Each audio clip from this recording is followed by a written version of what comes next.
of world.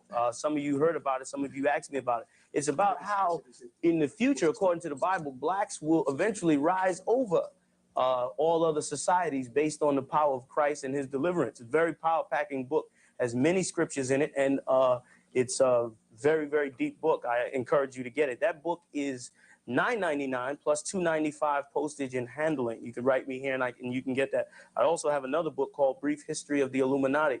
A lot of you have heard about George Bush's New World Order and how the UN is coming together. You're interested in how the summits are going and how things are happening. I got news for you.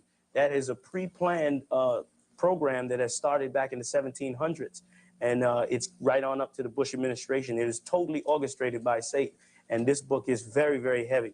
I want to tell you a little bit about these videotaping cassettes before I take a couple of more calls. History of the World, Street Wars, The Real Jews Are Black, The True Color of Christ, The Third World's War. These are just to name a few of the videotapes and cassettes. All our videotapes and transcripts, we keep them at a very low price of $19.95. Right in. And let me say this to all you brothers and sisters out there: you need these kind of books and these tapes in your library. This is a must. These are the kind of things that we need to be teaching our children. Okay, once they've learned the ABCs, before they get indoctrinated with Western civilization and George Washington and things like that, we need to know a little more about a stronger foundation about the truth about ourselves. Okay, that's enough on that. Let me just run this. New tonight at 6, 2 black ranchers in rural El Paso County say they're 54 I.S.U.P.K. Passover. Raleigh Convention Center. It's full. 8 Join when I start. Big shine, big glow. I be gone till November, let my bitch know. I'm back by the winter, bubbling like Crisco. I need my pockets all swollen like a lymph node. Talking out the side of your neck, get you a slit throat. I stay broke, don't care if I got $1 million. Looking down on me, I put your brains on the ceiling. Fuck kicking down the door, we bout to demo the building. These fake cats all in these groups, I wonder who ya. Shoot ya off your pulpit, hallelujah. 4-pound gun youngin' down like it's a cougar. On my feet, combat boots, or is it Puma? Words spreading around about me, none of it rumor. All truth, very big facts, very large caliber and very small gaps, compact pistols, ladders and all that. About to throw the switch in the Nina for rapid fire. Got the 5.7 equipped with the magnifier. Boom shakalaka equipped with the rim rocker. We ain't really got beef, yeah, Ramak with a bin shot you. The best rhymer, Synth Pac and Big Papa. Big Llama, Big Juice, I'm Big Jamba. Quarter tank of gas, I'm out of the big top. In sweat, not in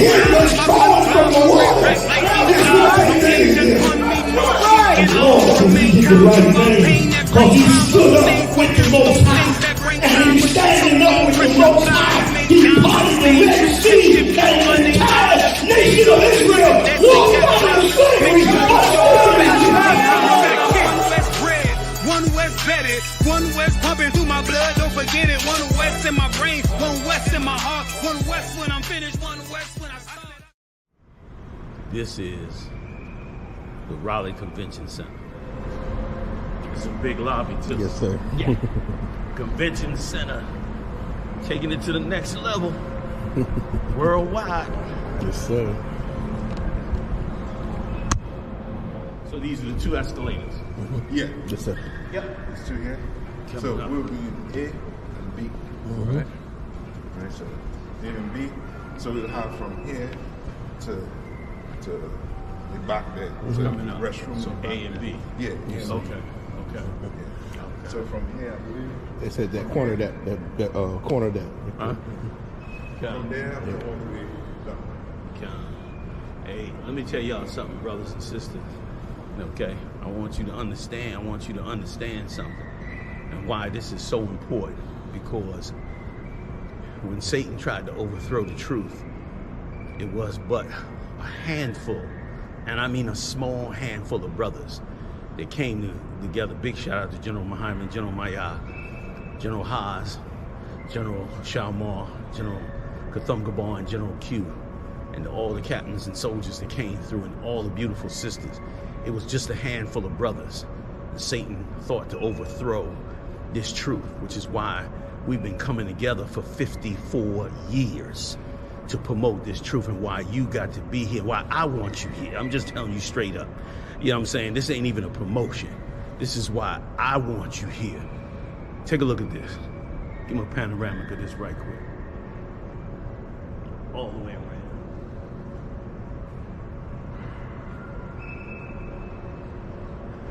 And once again, this is a mark of what this truth has done for us and what the Lord have done for us. This wasn't done by man. This was the Most High doing this, because he handed us this truth and we held on to it. And it's a beautiful thing, and I can't wait to see y'all April 1st. It's going to be amazing. Oh, man. This is just what we need.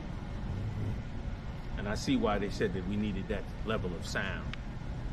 Because to reach this room, to fill this room, you need some serious sound. You know what I mean?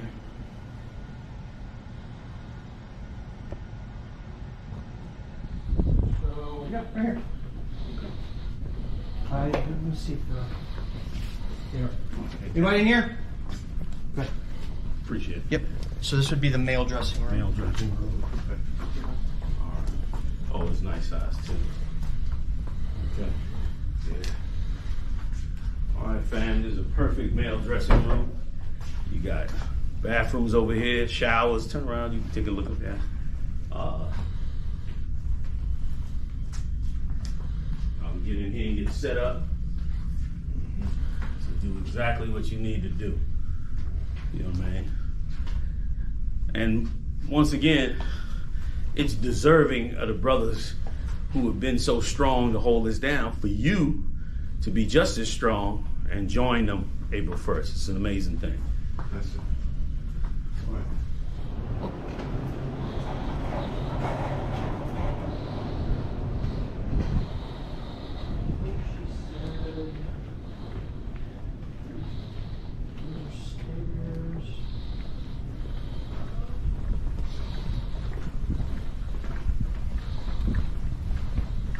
Oh yeah, hey there. Look at this wonderful, wonderful kitchen. So big shout out to SHALAM. Your work is in good hands. Can we do a circle right quick? See how wonderful the work is the center plate. Handle their business. Thanks for allowing us to put you on tape. Showing what a great kitchen and a great operation this is. So I look forward to seeing everybody come on in, man. It's going to be amazing. April 1st. Raleigh, North Carolina, y'all. We at the backdrop of the convention center. We right across the street, doing it straight up in the Hanover room. Take a look at this room. Now they're gonna work this whole thing out for us. GEN.YAHANNA's class will be rocking on a level. And I mean, I'm standing in this room and the temperature control system in this room is absolutely off the hook. So it's gonna be comfortable, beautiful, fully decorated, ready to go. This is it, fam. We worked hard for this. We worked hard to get here. So let's get it on. Big shout out to General Muhammad. Big shout out to the class he puts on, smoking as usual. And, you know, it's going to be beautiful to get up in here, man, and do our thing. Also, Feast of Unleavened as well. We'll be getting together and bringing this brotherhood and sisterhood together. We got to fight to bring the 12 tribes together. You ain't going to bring the 12 tribes together without a battle. You got to go to war to bring them together. Christ said, bring them two sticks together and tie them together. Everybody make it out, man. We doing it up April 1st, man, the whole week. Whew, it's going to be beautiful. All right, yo. Yes, sir. Like anything, if you want to accomplish anything, especially in the truth of the Most High, you warn against all the spirits that would like to see you destroyed and like to see it fail. But through the grace and mercy of the Most High, great men have stood the test of time to create great things for the Most High. And this is no different. This is no different. This is a war and a battle to bring this truth where it should be. And boy, the men and women in this truth are continuing to do an amazing job. So, see y'all out there. War up April 1st. Get it on. One West bread, one West Betty, one West pumping through my blood, don't forget it. One West in my brain, one West in my heart, one West when I'm finished, one West. Some man.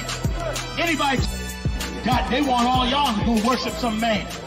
Anybody tell you to go worship some man, tell them to drop dead. That's right.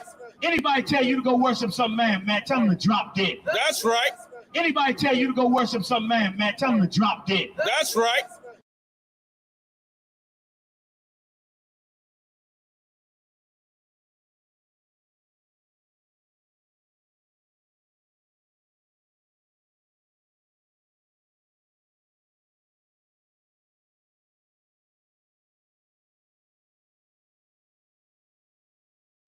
Well, niggas like to worship a man too damn much. He is wicked.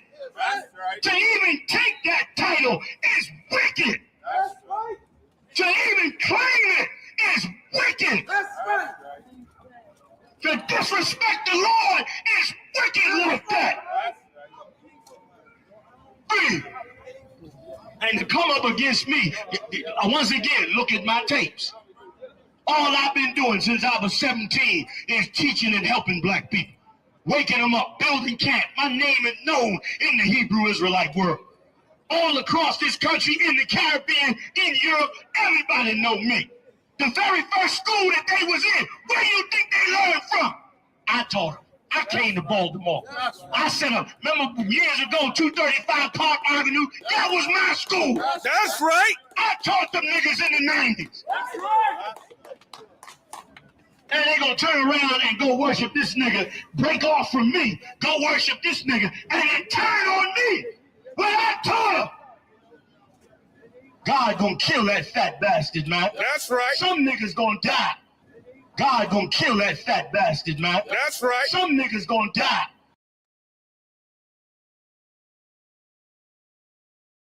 That's right. I don't know you. I'm not letting nobody sell you crack. You know why? Because I never saw you before. But you a black man like me. That's right. And it's worth something. This is Black Watch with Commanding General Yahanna, the only man to lead blacks, Latinos, and Native Americans. God made man on this earth. The white man he make man. God made man. God wants man to obey him. Bringing you real news. You don't need a black man in the White House. You need a black man in every black house. For many years, there's a lot of black people who didn't realize how deep the racism of white America was. You ain't gonna do nothing unless you decide where you gonna stand at with the Most High. This station is now the ultimate power in the universe. Righteous solutions to issues plaguing our nation. Boy, you better wake up and see the power that is within blacks, Latinos, and Native Indians. Join us every Monday from 9 to 11 p.m. Black Watch. Let the show begin.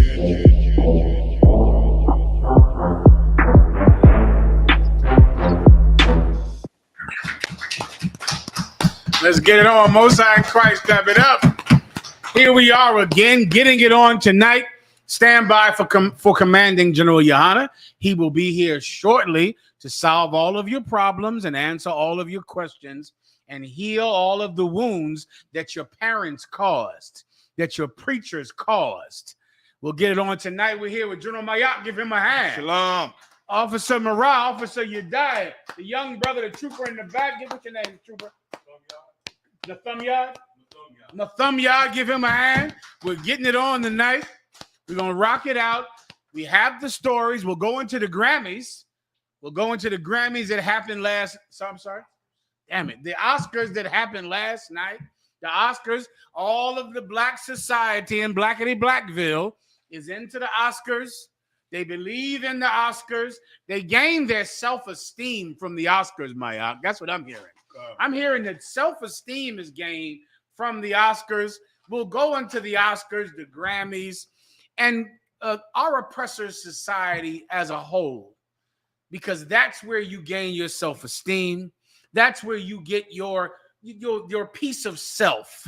That part of you that is you get from what your oppressor thinks of you. We'll go into that tonight. First, Officer Yediah will go over a few stories. Yediah. Con, sir.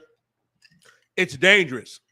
Siblings allegedly face vicious assaults spat on by white kids at Manhattan Elementary School, told to keep it a secret from their parents. This happened in Manhattan, in New York. These children were spit on by white students right at the school, correct? Students at the school The faculty told them not to tell their parents about it. Go into it, you die. A husband and wife have filed a lawsuit against the New York City Department of Education on behalf of their two children. Amos Winbush III and Tiffany Winbush claim in the lawsuit filed on February 16th that their 5-year-old son and 10-year-old daughter endured racial abuse from other students attending the predominantly white Beck Slip School in Manhattan. Their children were subjugated to being spat on, death threats, and racial slurs. Keep going. The lawsuit claims that the couple's children have been subjugated to unimaginable racism at the school, and that the teachers, along with the school officials, have enabled the racially hostile environment. Amos and Tiffany Winbush's children have endured unimaginable racism, physical and emotional trauma, violence, and bullying from dehumanizing treatment at their New York City public school. Skip me down to the part where the teacher said, "Don't tell your parents." Allah put y'all. Barack.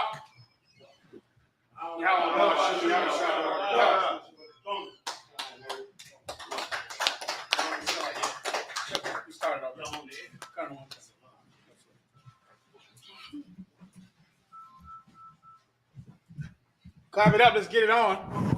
This is just the first story. Okay. This is a story, sir, about students in Manhattan. They were being spit on and racially abused by the students in the white students in the predominantly white school. The faculty told the children not to tell their parents and enabled the racist white students. And this was going on for a while. And this is in Manhattan. I believe that's where we stopped right there. Dang.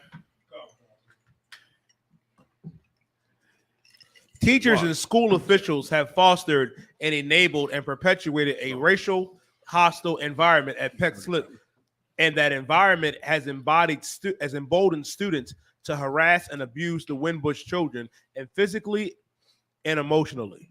And once again, this is, I never would complain about any man or woman getting the money that they earn. If you go to a slavery and you're able to get a good paycheck, that's your right. That's anybody's right to get paid for the work that they do.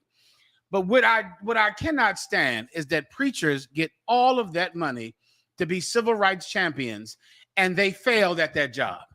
Like, this is absolutely terrible. This is Manhattan. And we got about 5 more of these stories where some teacher was abusing their children for years, abusing black children, and no one told anybody.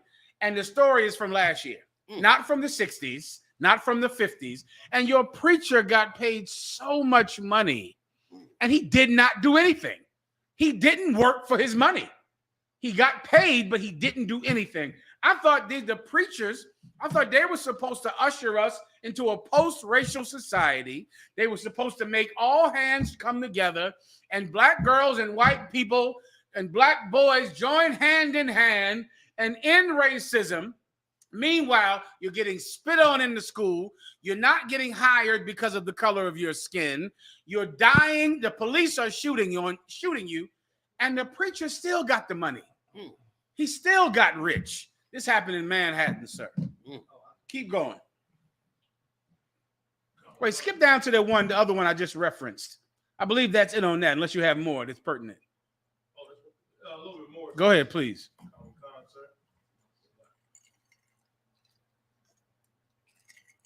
That's crazy. Still in 2023. 2023. They go after our children. They ain't got no problem with it. You know what I'm saying? Colonel One. No problem with it. Like you said, a preacher that don't, I wish we could pull up that. We had that article where them eugenicists with Margaret Sanger was saying, the way to get them is through that preacher. You know the one I'm talking about? You remember that one? Yeah. If you can, grab that. Yeah. Mm-hmm. If you can, in there where she come out and says, this is how you get them. Get that preacher. Pay him. She lays the whole thing out. That's their kids there. That's them. And so there's another story that I'm not sure. I think we always mean to go to, but I think we run out of time, of those black farmers in Denver, Colorado. That's right. That's all over the internet. They getting abused like 1962 down there. Yeah. They getting berated, and they got the sheriff on them like Boss Hogg in 1962. Trying to run them off. Running them off of their land. I mean, abusing them, using the law enforcement. And it's somehow, too, sir, when in those towns where the sheriff comes together with the citizens against the black citizens, that is so reminiscent of the 60s. You know, where it's like, it's not just the police. It's the police saying, well, they have a complaint against you. Yeah. You know, like, meaning, I don't like you. The other neighbors don't like you. Yeah. None of us like you. And we getting you the hell out of here. Yeah. That's like 1963. Like, yeah. So or just like today, when you go downtown and you looking too long in one of them windows. There you go. Here come the cops. Like, what are you doing here? You know, no loitering. That no loitering is for us. You know what I mean? To that they doing to this day. It's ridiculous. It's insane. And again, you right. What you so right on is the fact that, okay, the one place people are gonna go to find out is if this is right is going to be to the men that call themselves the men of God, and that is going to be the one place they're going to totally get no justice. Damn right. Which is why we're in the state we're in, and which is why the Lord said, "Our teachers shall not be in a corner any longer." That's why He raising up these great prophets in the I.S.U.P.K. Right. You know what I'm saying? Under your house shot. You understand? Because by doing that, they're gonna be able to get. Let me tell you something, man. If anybody watching the news, get ready if you in the I.S.U.P.K. because these schools are about to get flooded. You're gonna be calling headquarters like, "Yo, I need help," because wherever your school is at, get ready. Hold the faith, because your school is about to get flooded with so many more people than you can handle. You're going to learn a great lesson in people management in about 2 seconds, because this world is unraveling like I can't even explain. You understand? I turn on CNN 8 o'clock in the morning. It's like I'm at the ball game. It's like I'm at the batter up. Who's on first? What's going on? It's like a ball game. Because everything that's going on in this earth right now, it's a lot. So yeah, you're right. But yet, your kid can't even go to school. And once again, a real responsible preacher would say, let's start building our own schools. Like Martin Luther King's movement, which wasn't his movement, by the way. It was the push cart workers movement. The brothers working on them trains. The first thing that them push cart workers did with Rosa Parks was the blueprint. They wouldn't let her, they told her she had to get to the back of that bus while pregnant for a white man to sit down. Imagine that. She had to get to the back of the bus for a white man to sit in the front of the bus, and she was a female and pregnant. She refused, hell broke loose. We boycotted the buses. That day should have been the blueprint for every single thing we did after that. And here's the sad part. When we did that back there in the 60s, Black Wall Street was way more in our mind. Tulsa, Oklahoma was way more clear in our mind. Wilmington, North Carolina was way more clear in our mind. All of the lynchings were clearer. We're talking 70 years ago. All those things were way clearer to the generation before us and the generation before them. We did interviews with Malqua's family and them, remember? And they were living relatives that saw the racism firsthand. That was the blueprint. But they hijacked it with Martin Luther King. Had we boycotted back then, we'd have tens of thousands of farms right now. Mm-hmm. And we boycotted back then, we'd have banks. You worried about your money in the bank. You ain't got no banks. That's Esau's banks. And he's a thief. He's going to try and steal everything in them banks. So we blew it back then. We had the blueprint, but we didn't follow the blueprint. We wasn't cold enough against this man that had done so much to us. Instead, we were being shoveled, love, love, love, forgive, forgive, forgive, turn the other cheek, while he didn't have to do a damn thing. It was damn near like you had to fight to take away his racism against you on a certain level. He didn't have to do a thing, but go on with his life and prosper, and he give you some mercy as he feel fit to give it to you. as he feel that it's beneficial to him or to his morals or whatever he feeling inside. His son died in the war. His daughter turned out to be a dope fiend. So now he got a little conscience. He turn around now and give you some mercy. Well, be easier on the niggas in this city or that city. But outside of that, he didn't have to do a damn thing. But you had to do all the work because your preachers lied, man. Lied and destroyed us. Go ahead, Doc. You found it? Please read that for me. This is exactly what General Muhammad is bringing out. Colonel Khan, sir. It says, just as Margaret Sanger targeted African-American pastors to encourage the use of artificial birth control within the black community, Colbert said that black pastors can be the catalyst to an ending the practice. Margaret Sanger, in her Negro Project of 1939, was she had a Negro Project in 1939. It wasn't even no civil rights movement. 1939. She already had a project on how to get rid of it. Go ahead, Colonel Khan. She was successful at infiltrating the black community, largely through black pastors and preachers. Damn. You hear that? Okay. Listen, that's intel for a street warrior right there. Yes, sir. You a street camp leader? That's intel for you. You see that preacher coming? Margaret Sanger in the back, pulling the string. Yeah. She doing this. Go ahead, Colonel 39. Go ahead, Colonel Khan. I believe that God wants to close that back door to our community by the same people group, the watchman that opened the door to the community, he said. So if it was opened by black pastors and preachers, I believe that black pastors and preachers are the significant group. That's a little bit. That's about it. Okay. In other words, she knew that they were the ones that infiltrated. And that's the reason why that family, they look halfway innocent, like they go to church. Yeah. Thinking that, there's good white people in naive. Naive, there it is.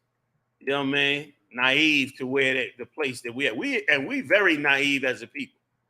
As a people, these 12 tribes are very naive to what's about to happen in this earth. You about to live in a different world, brother, like you ain't never seen before. They're gonna peel back this world. And you're going to find out, man, it's an empty can in here. And it's going to be scramble of the rats in 2 seconds. Go ahead, and they moving quick, making alliances, breaking alliances. Yeah. They moving fast. Go ahead, Was that it? That was it on the story for what?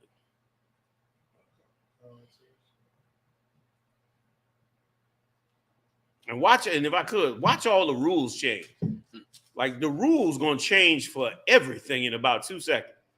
All the rules are going to change. And you're going to see black people going to actually start to innovate. Latinos, Native Indians, you're going to start to innovate, meaning you're going to stop thinking of how they do things. And you're going to use common sense. And you're going to start doing things totally different. You're going to start doing things totally different because it's going to mean your survival and the survival of your children. One of the things a lot of people are going to do that's going to piss people off is they're going to join the Israelite school UPK. Yeah. That's it. They've been watching us for years, in the back of their mind, watching, going about life. Hell going to break loose. And then they're going to know. I better get up there with them. They know what they're doing. They've been saying this for years. And it's going to change everything. Salaki, go ahead, you do. If I could, please. Like this topic you brought out, General Muhammad bringing out earlier, right? This is what they always wanted to do. Like, remember when Trump gave them damn near the license to come out of the closet now? Like, they ain't got to hide their feelings before, right? They can just come out. Before it was like almost hidden. They would still do the same thing, but it was hidden. Now it's getting more and more bolder.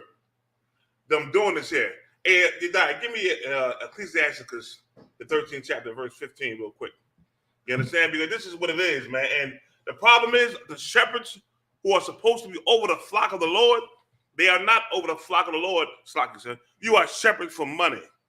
You understand me? Like, you doing this here for money. That's why Margaret Sanger can say what she said, because she knew they was looking for money and wanted to be like them, wanted a piece of their pie, and they really care about their own.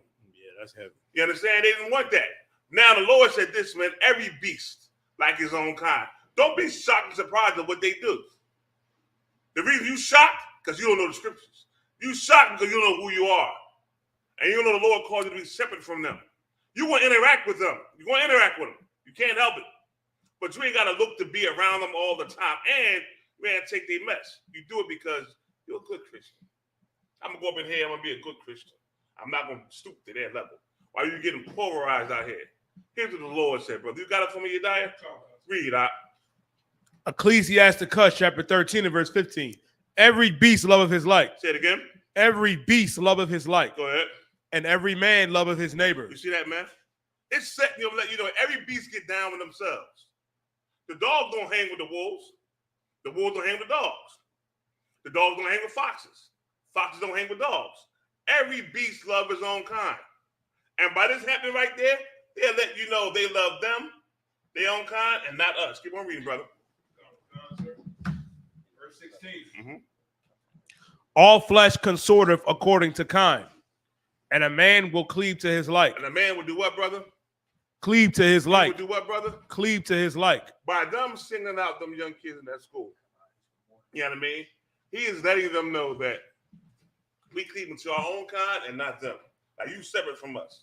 So because you ain't us, we're going to torture you in these schools. Which is why we had a story last week of the farmers up in Colorado where they didn't have, they get assaulted by everybody. The sheriff's not helping them, all that kind of stuff going on. That happens, it's happening more and more. Why is it happening more and more? Because the Lord's trying to show you something, man. They taking their stance. When you going to take yours? When you going to take yours? Like how the Lord said for us to now be down with our own kind. Like how GEN.YAHANNA said, listen, more of y'all going to come in here. Because you can see what's going on out here. You can see, you're going to know that we've always said these things. And you have to come to where the truth is and come back home. Because they're not accepting you out there in the world. Yeah, if I could add something to you, how that was so revealing. When the COVID-19 came, right? It started to look out there a little bit like in here. Like it started to get the water. It started to look a little muddy. Like it was looking a little like cats was putting on boots, jackets. They had their scarves over their face, covering their head. Everybody was worried about the COVID. Everybody was moving harder. You know what I'm saying? They start moving like we move in here, hardcore. And now they done eased up a little bit, but it's coming back again. It's gonna be nomadic, like them old Mad Max movies. It's getting ready to get nomadic on them. You know what I'm saying? Go ahead. Okay. Florida teacher who called a biracial student a mutt has been abusing students for decades. Damn. Now, that's not the teacher that threw the student up against the wall and made them sing the national anthem. Oh, that's another one. You got that? That's in there too. That's in there too? That's not this story. That's not this. Okay, that's a good one too. But go ahead. Like if I could, these stories are happening. These stories is so important in that these stories are happening because again, like Haas mentioned, Donald Trump made Edomites not have to bridle themselves no more. They tasting freedom, which really means slaughter black people, slaughter Latinos, right or wrong. So they feeling it and they can't hold themselves no more. Go ahead. I think that moved that camera. A Florida teacher. When you move the table and it kind of. A Florida teacher who has been harassing students with racist diatribes and personal attacks for decades is now being scrutinized as school administrators admit. I'm sorry. They don't have any water. Okay, yeah, don't worry about it. I take the ice. Give me the ice. The water. Yeah, I'm good. The water. You got anything else back there? Ginger ale, anything? Yeah, just throw some water. Yeah, just throw some ginger ale or something in there. Thank you. Let's keep going. Oh yeah, you might have lost them a little. Did you get it? I'm sorry you died. Go ahead. Sorry about that. I just ain't want to go. As school administrators admit that they have been unable to fire him while at the same time refusing to provide details about specific events. According to a report from the Tampa Bay Times, school administrators have an extensive file of complaints lodged against Todd Harvey. And did they say they did not fire him? Said they're unable to. That's a strong union. Unable to fire. Hardcore. That's like the FOP. That's Right. a strong union they got out there. Man. Go ahead. Conwell Khan. They have an extensive file of complaints lodged against Todd Harvey, who has taught government studies at Warrenton High in Tampa, who has even allegedly used a Nazi salute in class. Damn, he ain't even hiding. He ain't even hiding that he's a Nazi. Go ahead. Conwell Khan. As the Times report, Harvey is a tall, mercurial white man who has taught in Hillsborough County public schools since the late 90s. After working as a salesman and briefly pitching in the minor leagues for the Kansas City Royals, he spent the bulk of his career at Walton High, which serves mostly students of color. Reacting to Tampa Bay Times report about sexual harassment at a local high school in Hillsborough County, one former student who is biracial contacted the papers about the teacher who mocked her family and claimed she used to list herself on government forms as a mutt. And y'all mad at us. He's the one teaching your kids, and you mad at us. You mad at what we do. And he's sitting there teaching your kids straight up a Nazi. And I don't know what you expect he's actually teaching them.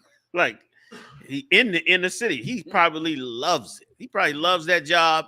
He'll stay on that job till retirement. He get to go in there and humiliate you. You know what I mean? Your kids, they young. You know what I'm saying? Learning. He get to go in there and talk to them like they dirt. And they can't fire him. And the more incidents he gets away with, the more he gets to expand. This is a joke. It's a joke, man. You know what I'm saying? And that's why we don't respect y'all out there. We don't respect you because you're not willing to build anything for brothers and sisters. You ain't willing to bring nobody together. You're not willing to come up off your stance. You ain't willing to do none of that.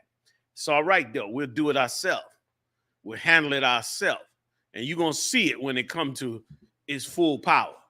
You're gonna see that blacks and Latinos ain't gonna be in need of nothing from Esau. They ain't gonna be in need of nothing from Esau. And that's supposed to be the mission. Listen, Esau's whole mission is to keep you oppressed and gobble up everything you have. Your whole mission is supposed to be to get him off of you and gobble up everything he got. You understand? That's why the whole immigration thing blew back up, because the Latinos were having so many children. They knew eventually the Latinos would become the majority in America. So the Edomites going crazy now. Okay? It's lucky. You there? Y'all want to keep on going? I'll do the next one. Let's keep going. Let's go to the next story, bro. South Carolina teacher accused of assault on black honor student who didn't recite the Pledge of Allegiance. That's the story? Please read on. This story here cracked me up. Go ahead. Sir. The family of a 15-year-old South Carolina honor roll student who alleged she was assaulted for not reciting the Pledge of Allegiance is taking legal action, the state reports. That's full out Nazi Germany. It's full out brown shirts. Right or wrong? The Hitler Youth. Yes, sir. You don't salute, like she's an honor student, but you don't salute, you don't pledge that to that flag. She take you out the hallway from commence to whooping your behind. Go ahead, give us more. Let the generals jump in. Colonel Khan, Marissa Barnwell, a black student at a predominantly white River Bluff High School, alleges she was in a hallway headed on her way to class when she heard the Pledge of Allegiance on the school's intercom, the report said. Barnwell allegedly refrained in a non-disruptive manner to acknowledge the pledge as she walked into her classroom, the report citing the lawsuit. Livingston proceeded to bring Barnwell to the principal's office for disciplinary action. Red Bluff High School principal Jacob Smith told Barnwell that he would review video footage of the incident before sending her back to class, according to the report. The lawsuit filed February 13th alleges Barnwell's teacher, Nicole Livingston, pushed Barnwell against a wall after demanding that she acknowledge the pledge, the report says. Now, she couldn't take it that the principal wanted to review it. That was too much time. that wasn't enough. It wasn't enough justice in that one. So she threw her up against the wall for not. She brought her own justice for not reciting. You got more. Like for not reciting it. Like this is Nazi Germany. God.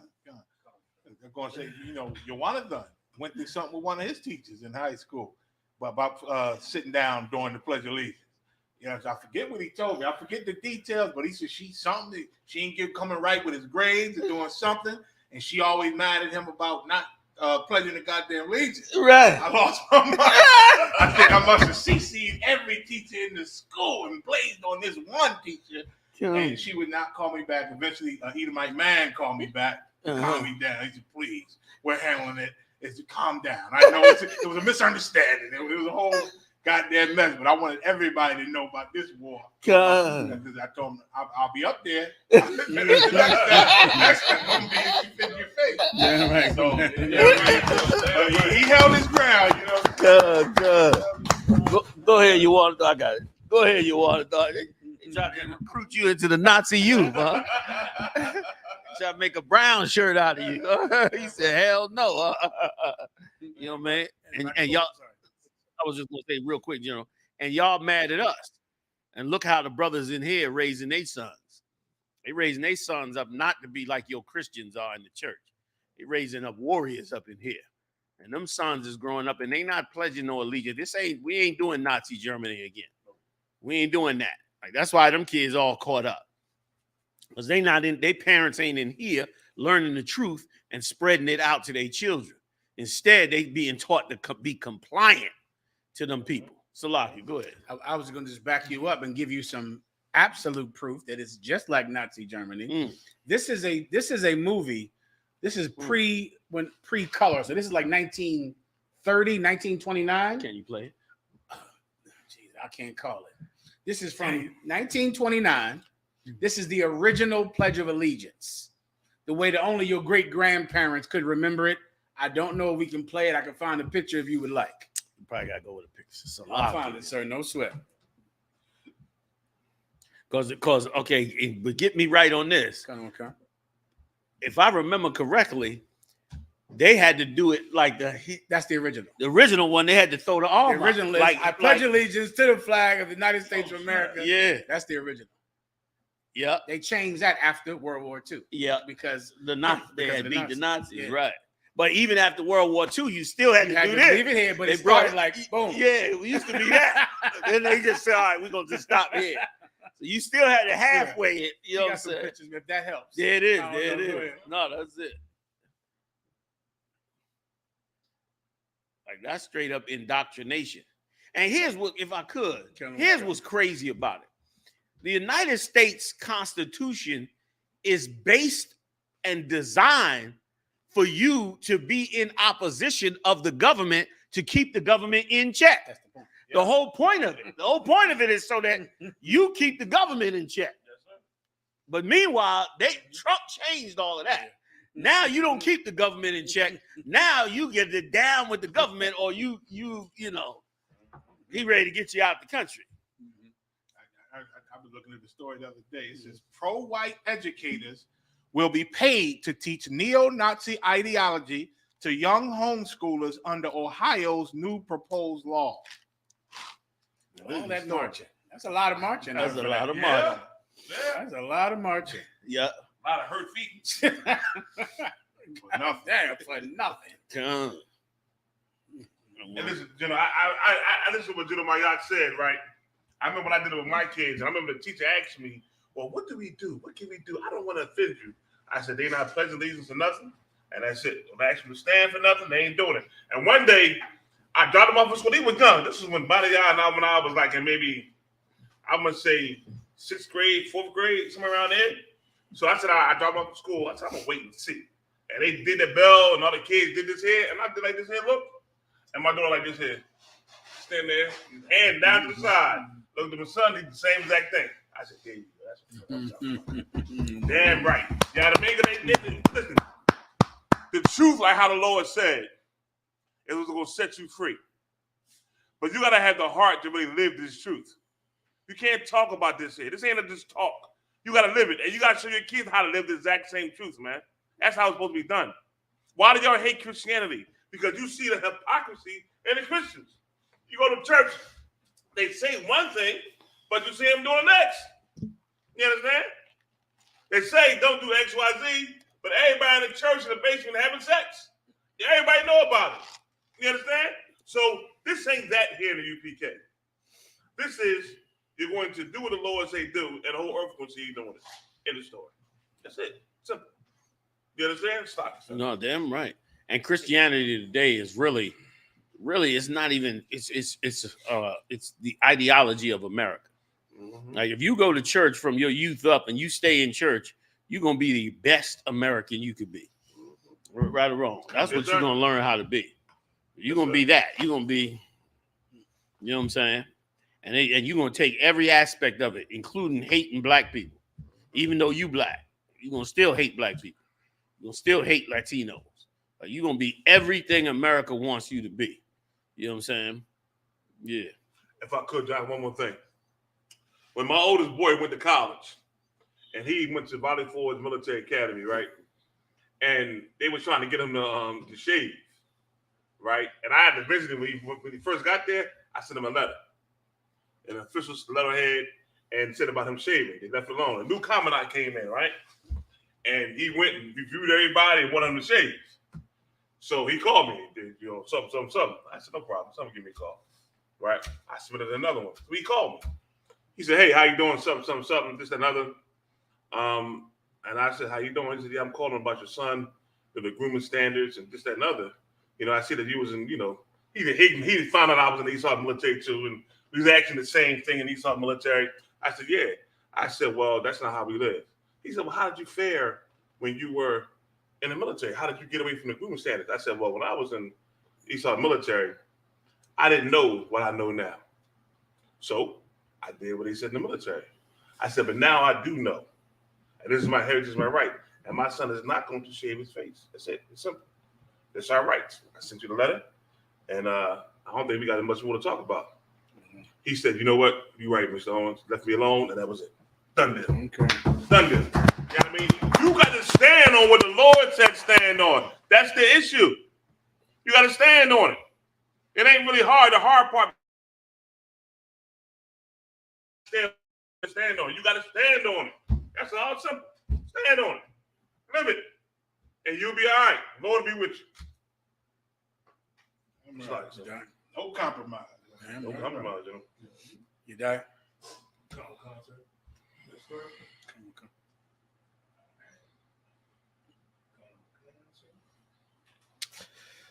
Southern Poverty Law Center lawyer arrested, charged with domestic terrorism and Atlanta cop city attack.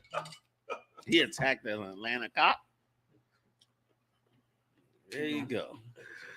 A lawyer from the Southern Poverty Law Center was arrested and charged with domestic terrorism over the violence that broke out in Atlanta on Sunday in relation to a protest of a planned training facility for police officers in the city.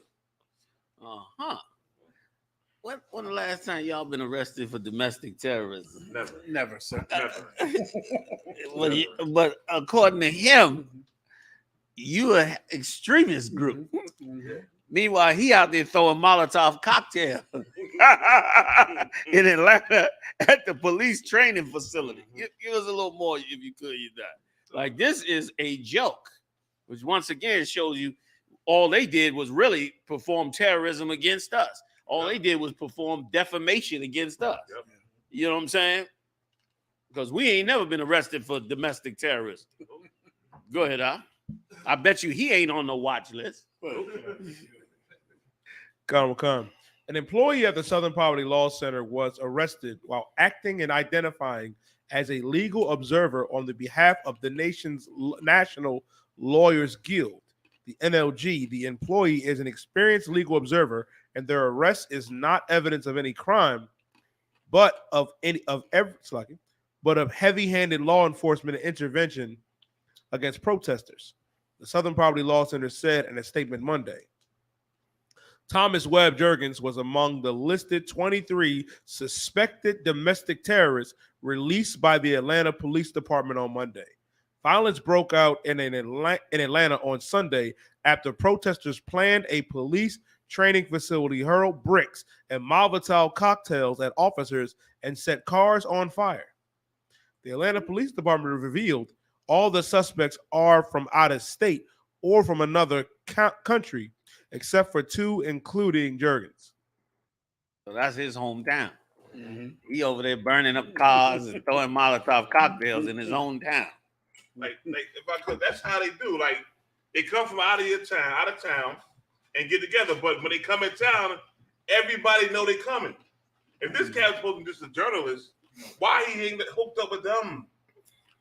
You understand? The cops know.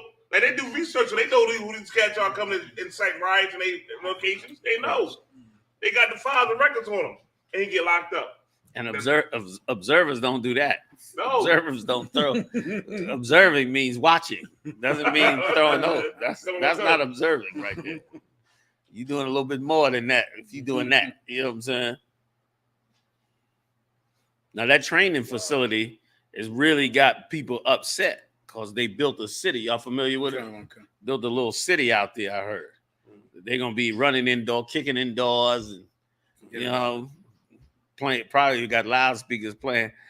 Bad boy, what you gonna do?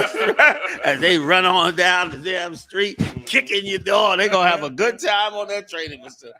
Come down on ropes. They're gonna really act a fool up in that training facility, which they worried about it because they know their people. It's mainly Edomites protesting it too, because they know when them Edomites get on the street, everything they doing in that little fake city is about to happen in the real city. Yeah. And it would make so much sense because, of course, look at Atlanta. And let me tell you something else too. Okay, they building that training facility because they know what's getting ready to happen. Like they being told, listen, go build this city and train your people. Because in about 2 seconds, you about to have 3 million black people starving to death in Atlanta, Georgia. And they're going to have to be prepared for that. You know what I'm saying? Because that's going to be a mess. They know already. They getting information from the White House, information from on high telling them, listen, this is what's getting ready to happen. This is how it's getting ready to unfold. So prepare yourself. And that's how they're trying to prepare. If I could say one thing, sir. Please, Was there more you died? If I could say one thing, the Southern Poverty Law Center, of course, for those of them that don't know, they paint Commanding General Yohanna and the I.S.U.P.K a hate group because we speak against oppression out on the street corners of America, because we uphold the freedom of speech while other people put it down and acquiesce to white oppression. We stepped up and said the things that preachers refuse to say. And so because of that, we're a hate group. Meanwhile, the Southern Poverty Law, what is it anyway? Southern Poverty. This is a private information. It's a private information. Really, okay, here's what it really is the so-called Jew created the Southern Poverty Law Center basically to categorize and publish all the groups that they believe hate Jews. That's basically what it is. It's basically a watchdog group so that everybody could be informed. And they expanded, into, like, they doing all kind of surveillance, hacking, they send undercovers now in. They doing all of that now. And this is this ain't even no agency or nothing. And then they gather all that information up, and then they go liaison it to some police agency, hoping to get somebody arrested. They basically super snitches. That's basically what they are. Basically, they spy on everybody just to find out who's hating them, and then go try to get them arrested or disrupt whatever they're doing, that type of thing. Well, if I could, sir. And okay, they're another perfect example of black people trusting some organization or some law that they think is going to benefit them because they're the Southern Poverty Law. So we as black people back in the 60s assumed they were going to help us with the Ku Klux Klan. Yeah. They were going to help us in Mississippi. And then before you know it, this law, this organization is just turned on us. And it happens every single time, just like minority, any law for minorities. Yep. Every law for minorities was what the Chinese and the Vietnamese used to take neighborhoods in a black community, because guess what? And in America, they're the minority to black people. So if some law is to help minorities, the Bureau to help minorities, well, it's more black people in America than it is Koreans. That's right. And Vietnamese. So they are going to get all of the help while we think this law to help minorities is going to help us. It is not. It's going to help our oppressor. It's going to help Vietnamese people. It's going to help someone else. We trust it because preachers tell you this is a win. The Southern Poverty Law Center is a win. The Minority Housing Association, the Minority Business Association. This is a win, and it's never a win. It's just another weapon to oppress us. So, if I could add to what you're saying, because what you're saying is, give it up, yo. What you're saying is so, I mean, it's true. Like I can't even explain. Okay, the agency, they got an agency whose job it is to help you through the welfare system. And meanwhile, it only helps Edomites from other countries. Black people don't even know about it. Black people got to go down to the welfare office. But they got an agency out that will put you through the whole system. You don't even got to leave your house. You don't even got to speak English. They send the person that speaks that language to your house. They do all the paperwork in your language at your house. They come back, file the papers through the system you never even see inside the building. All of a sudden, that they come and send you a card or mail you the card. You got the damn EBT card. You can't read what's on the card. You coming from another country. Like, just like what you're saying. That's exactly what they do with all of that. With the housing, with all of that. What a lot of people don't know is before black people lived in the projects, all these projects around this country, before black people lived in the projects, Jews were in those projects, believe it or not. Way back in the 40s and 50s, Jews were in those projects because they were importing them over here after the so-called war with Germany, after World War II. And they were building housing for them. And they had already housed them and all of that. And then, of course, once they got up and prospered and the civil rights movement passed, they gobbled up all of the benefits of the civil rights movement. And we ended up, of course, in the projects, just like you saying. It's so many times that happens, which is why we got to turn to Yahushua. Trying to turn to this place is a joke. Yeah, we got to turn to Yahushua and have him fix this thing, man. And it's going to be right when it gets fixed. And it's happening around us anyway. Man, what's going on in the world is a beautiful thing. So, Lockie, I'm done. If I should go to the Latino story with the brothers flooding over the thing now. Come. Border crisis. Over 1,000 migrants rush bridge linking Mexico to U.S. and El Paso, Texas video. These are brothers, I believe, from Venezuela. I believe they're Russian. And Fox News, of course, is, paper in the walls with the damn thing. Because there's thousands of Latinos flooding across the border, trying to get in, starving to death, needing help. And once again, there are so many laws that have been passed that are supposed to help them, but they help the Russians and the Ethiopians, Ukrainians, and the Ukrainians. And that's why there's no flood of Ukrainians breaking down walls and busting in the country, because they're ushered in, because they make a way for them like they did the Italians and the Irish on Ellis Island. There was no videos of Irish people breaking down things because the Irish were ushered right into the country, helped into the country like guests. But of course, when it comes to the Latinos, all the laws that are supposed to help them. And Mexico has a favored nation status with America. Mexico is not some country in Europe. Mexico is a neighbor. Mexico is like Canada. Right. You don't even need a damn passport to go to Mexico. That's right. It is a favored ally of America. And meanwhile, if you are from Latin America, you got to break down the door and bust in the country because they won't let you in. But the Irish are brung over here and given gift baskets. That's right. And the people from overseas in the Ukraine and Russia, where do all these Russians come from? Oh, Jesus Christ. The Afghanistanians, they're enemies of America. Yeah. They murder American soldiers, and they're brung over here with gift baskets. Right. And they create neighborhoods overnight. That's right. They take over Detroit. Yep. Those people in Detroit are from Lebanon, Afghanistan, and Libya. they are literally enemies of America. That's right. Literally. And they flood Detroit, take over neighborhoods. But meanwhile, our brothers, our Latino brothers, have to commit crime to flee poverty and oppression. They got to go and, commit a crime and break into America because, of course, the laws passed for them are being used by somebody else. That's right. Salaki, sir. That's right. Can I just backtrack on what you mentioned earlier one more time, if I could? Like another little example, if I could, on what you said, which was so important. Rodney King, right? They had the riots in L.A. and when Rodney King got beat, the cops got off, right? Burned up half of L.A. The government issued millions of dollars to rebuild.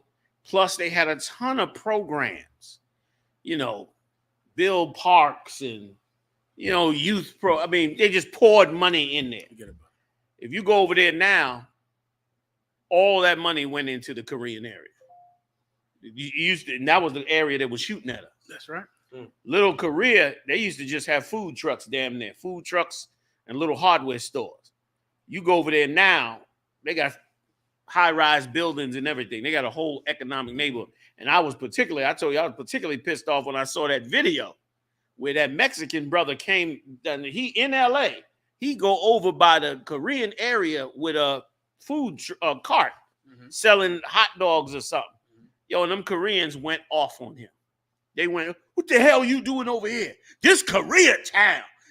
Yes. To where other Koreans came out their window and was yelling at them, yo, leave him alone. Yo, leave him alone. Meanwhile, they was running him out of, kicking his cart, all of that. We wanted him to get the hell out of the damn neighborhood. And this is in Koreatown in Los Angeles. I was like, damn. Show you let the heathens come in and they eat us alive. And this ain't new. This went on in ancient Egypt. So all them programs that they issued out after the riots really never went to black people. And only now is LA trying their best to make a comeback because they let the LA descend into hell after that. I mean, LA went boof, went into the ground. And now it's coming back a little bit, but go through Little Korea now.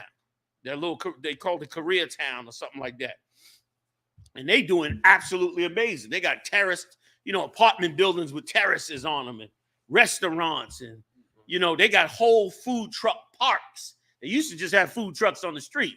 Now they got food truck parks where you go in the park and there's a bunch of food trucks in the park. You can eat all kinds of Asian food and they got tourism going on and all that over there.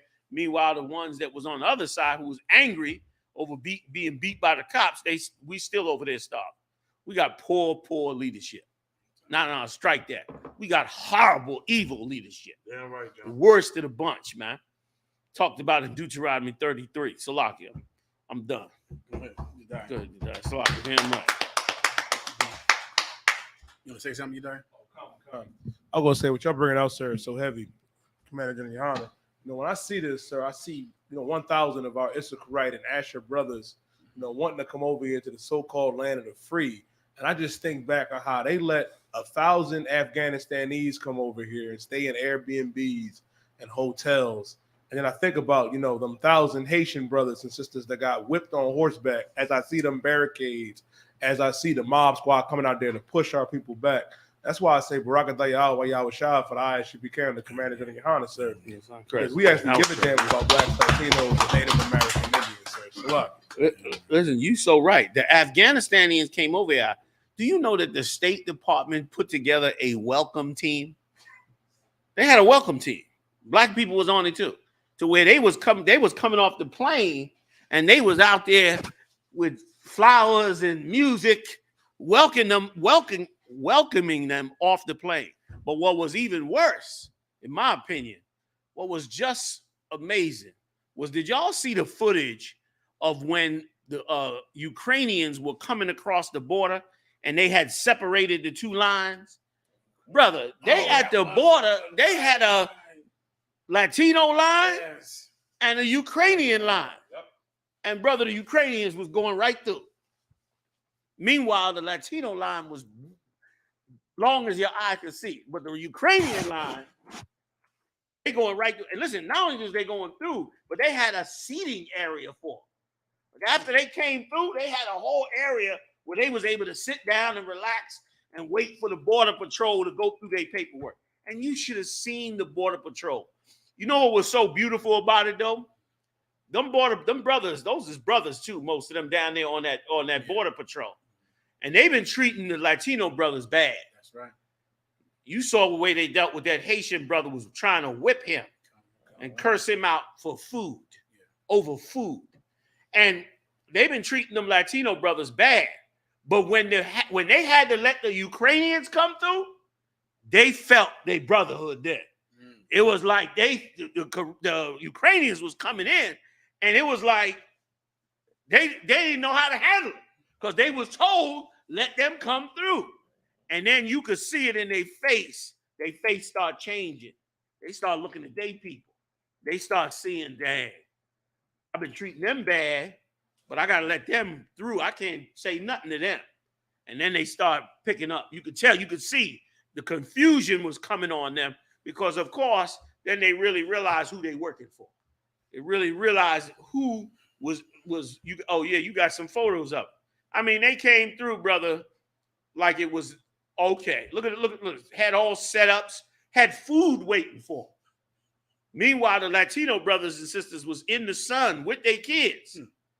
Hot sun, lined up against a hot gate. And they all sitting up there leaning over damn near while the Ukrainians, excuse me, working their way through the damn border, man. Free and clear. Salaki, I didn't mean to get off the story. No, that's on the story. That's it. You know what I'm saying? Go. Good day.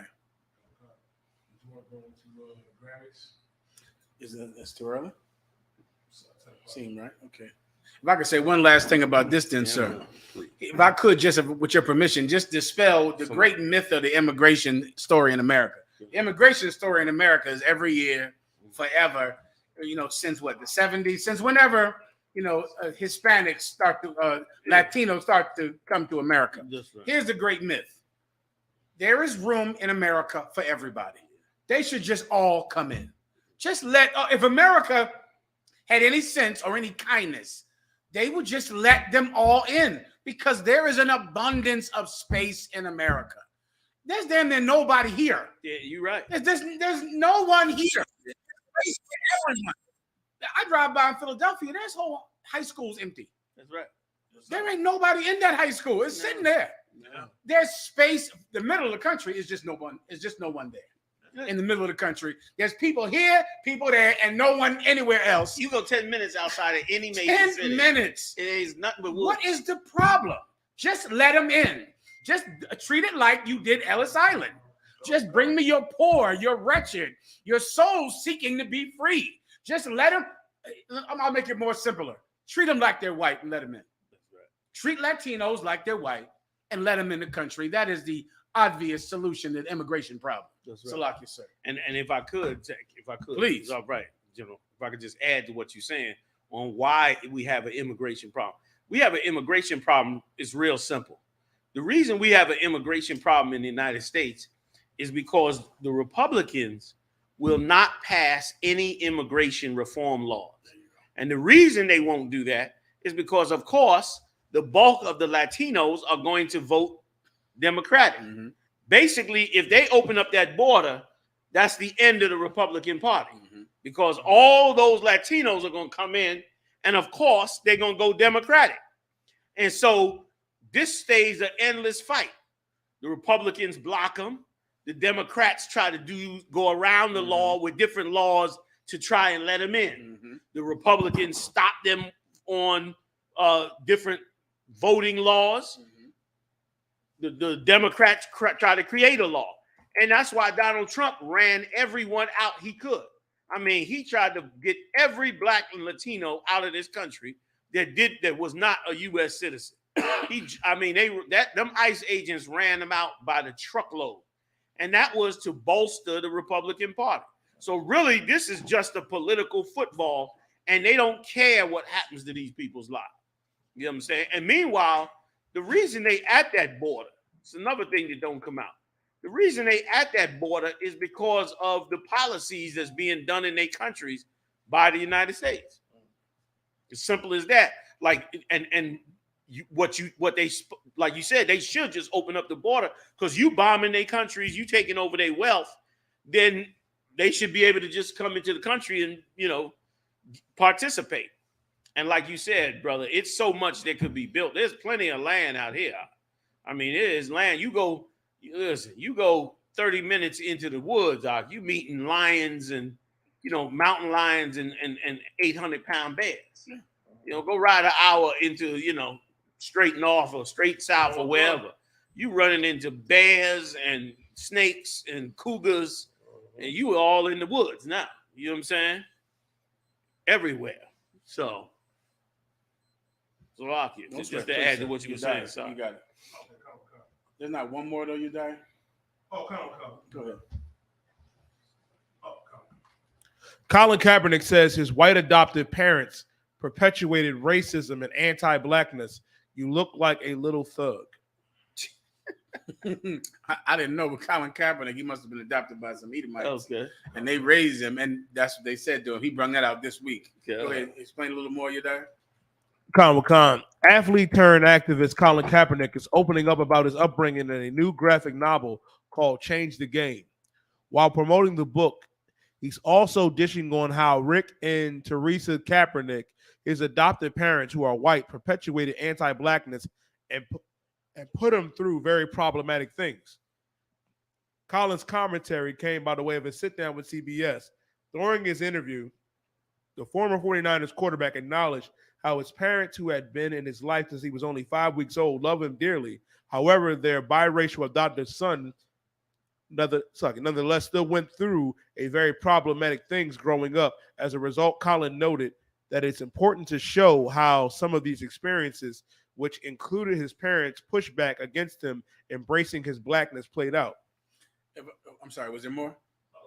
If I could, sir, this highlights another hidden point about people in society. So many people think because you have a black wife or a black husband or you're raising black children that you're not racist. Right. That is a gigantic myth. There are so many interracial couples that where that woman is being called nigger every night. Right. Or that man who's married to that white woman, right. Every time they get in an argument, it becomes a race war in the home. Being married to someone outside your race does not mean you're not racist. That's right. Just because you'll stick your penis in a white woman or you'll let a black man in your vagina, it does not mean you don't hate black people. Right. And Colin Kaepernick is trying to tell you that. These people adopted a black child and they still hate black people. That's right. Like so, and it's kind of counterintuitive. Like you think, well, they got a black child, surely they must love black people. No, they don't. Even though they adopt one. Yeah. Sir. No, I didn't mean to cut you off. No, please go ahead. I was just gonna say it is so deep what you're saying, because the majority of them adopt a black child to raise a non-black child. This be like an experiment. Mm-hmm. Like they gonna get a black child and make sure he's raised not a nigga. That's a lot. I think that's what he's saying. Because he said you look like a little thug, meaning they're trying to raise a good one. Yes.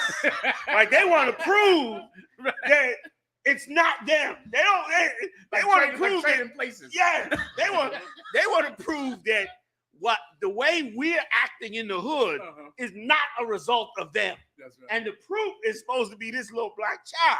But when he gravitates to his black culture, it becomes a problem. So now they got to cut that culture off so that he don't, which is a mess. And if I could, that happened to somebody very famous in the scriptures.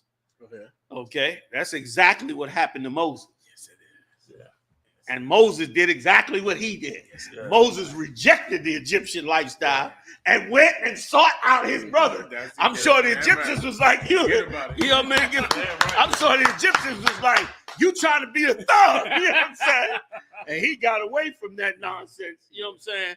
And because once again, when a nation has your nation in slavery, they looking for a way to not have the guilt of having destroyed your people. And in their mind, the way to eliminate that guilt is to turn around and raise one of your children, you know, in a good and successful way. He became a football star. He became a quarterback. So in their mind, we did a good job. But he had to reveal you really didn't. Really, you tried to beat my blackness out of me to be successful, and it hurt. And that's exactly what happened. Remember, the scripture said Moses was taught in all the ways of the Egyptians. So they put him in the best schools, educated him on the Egyptian ways, did all that trying to make a good Hebrew. This was going to be, you know, a good one. And meanwhile, he turned on him. And he turned on him because that same spirit of the Lord that made him turn on the Medomites. And another thing, too, that they don't understand. When they bring in that black child, he gets an inside view of their world. And he learns more about the evil that they do than we do. You know what I mean? He's sitting up at the top of the... You're not going to tell me the Edomites did not have Edomites come over the house and look at him like he was filth because they adopted him and brought him in here. Like they brought trash in it. Like you bring a stray cat in. Just like a stray cat. Just like a stray cat. They looked at him like a stray cat. Probably said all kinds of racist, evil things to him. So he got an inside view. That's why it's so wrong, if I could, for these celebrities to sit up there and perpetrate the same lie. Like, it's good he's coming out with it, but really, this should have come out a long time ago. Because these celebrities act like, you know, they all about, you know, pro-black and all of that. But really, you ain't, to really be pro-black, you should be exposing what's really going on in your lives in that wealth. Them football players, man, and them, man, they treated like garbage. They treated like slaves. That's right. Remember they did they had that interview. Somebody pulled up an old interview of that brother that's on the Breakfast Club. Charlemagne? Yeah, that's his name. They pulled up an old interview of him. And brother, it was so sad, the interview, because the brother ain't say nothing really wrong, but you could tell when the issue of Jews came up, brother, he ran from the issue like he was terrorized. He was scared to death to even talk about it for fear of the retribution that he could have received. And once again, that doesn't get seen. That doesn't get told. Like black people, once again, who knew that all this time Kanye West was being managed by these people? Right. And that the way they were managing him, like he didn't have an opinion. Another one, Cardi B. Did y'all see that tape that she made where they asked her a question? It was all over TikTok. When they asked her a question, they said, do you like it more now that you wealthy and famous or when you was poor? And she said, well, really, I liked it better when I didn't have nothing. And I was shocked to hear her say that. And she was like, yeah, when I didn't have nothing, I could say what I want. I could have my opinion. Nobody telling me what I can and can't say. And the way she was talking was like, I can't say and do what I want to do. There's too much money on the table here and too many people controlling me. But before I became famous, I could just be myself. Now I can't really be myself. Okay, and that's the part that nobody's saying. For their own success, they smile to the camera, but what you don't realize behind the scenes, they in absolute hell and being controlled by these people and being terrorized by these people, and that doesn't help us. That hurts us. That makes us have hope in something that's such a lie. If I could, you know, what you're saying happened. That's true, you know. I never forget it. One day I was working when I was on this slave I had when I was working as law enforcement, and we went up on a job, and the job was all kind of messed up. And I'm snapping because they locking up the wrong cat. You know what I mean? And trying to lock him up. We should be locking up that bouncer that hit that woman. And I'm saying it out loud, and brothers was like, yo, man, be cool. Like, slow down. Like, don't say nothing. If you know what's wrong, man, what you gonna do, man? I said, what the F you mean we gonna do? I said, listen, man, whatever. I got out my car, and I'm on a twin, and I grabbed him. He said, what? I said, turn around. He didn't want to turn around, so I put him in the chicken wing and put on my handcuffs. Threw one on him. My sergeant jumped on me quick, and I looked at the sergeant. I said, he getting locked up. What you gonna do? I'm locking him up. He should have put his hands on that woman. I don't care what's going on. I got in so much trouble over that. He was totally wrong. But the problem was that everybody that was of color that was there was against what I was doing and was trying to get me to capitulate with it, even though they knew all that was wrong. Nobody wanted to say nothing. Oh, we know it's messed up. Oh, man, I ain't trying to hear none of that. And some things happened because of it. I didn't care because I knew what was right and what was wrong. And I wanted to stand on it. But they want me to say nothing. You got to be quiet. You can't say nothing. You can't do that, man. You know we can't do that. What you doing, man? You know how I go. Man, I wasn't trying to hear that. What you saying, brother? Give it up for ours. What you saying? Let me tell you something. That's the main thing I hated about being in the world.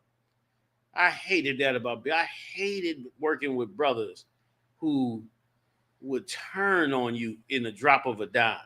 Who, and who was so scared of the master when he came that you could not do nothing. You couldn't do nothing. Not that I wanted to do something nefarious, but the fact that even if it was right, like in your case, even if it was right, they'd be the one to turn on. You know what I'm saying? Which is why the truth is such a blessing that we in here. Because in here, we don't do that. You know what I'm saying? In here, we down with us. Like out there, you're going to be on that job, brother, and it's going to be another brother that be the one that turn on you the minute the heat comes. And part of it is because so much of what we get and have is nothing. Like so much of what we have is so little that we willing to compromise ourselves just to get a little bit more. And boy, you be on the job, brother, and if there's any pressure, brothers is going to turn their back on you in a second. You know what I'm saying? Yeah, they're going to fold. God. They're going to fold. You dying? You dying? I think we can go to the Oscars now. Oh, sir. Comic-Con. Unless we have another one. Is that it? I mean, we can go to the Oscars, sir. Okay. Unless you want to do Dwayne Wade. Dwayne Wade, if I could. Dwayne Wade. Let's do it. Something else happened. Of course. Dwayne Wade, he can't stop. Go ahead. Comic-Con, Dwayne Wade praised his daughter Zaya after her runway debut at Paris Fashion Week.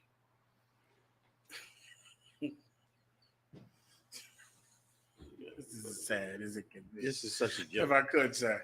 Let me make it's stupid to even call it a prophecy because it's obvious. Dwayne Wade is going to transition into a woman. So cool. It ain't even prophetic. It's just really having eyes, right? He is going to transition into a woman. He's going to divorce Gabrielle Union. That is on its way, running here fast. He's going to divorce Gabrielle Union, and he is Dwayne Wade. Dwayne Wade is so jealous of that son/daughter that he has.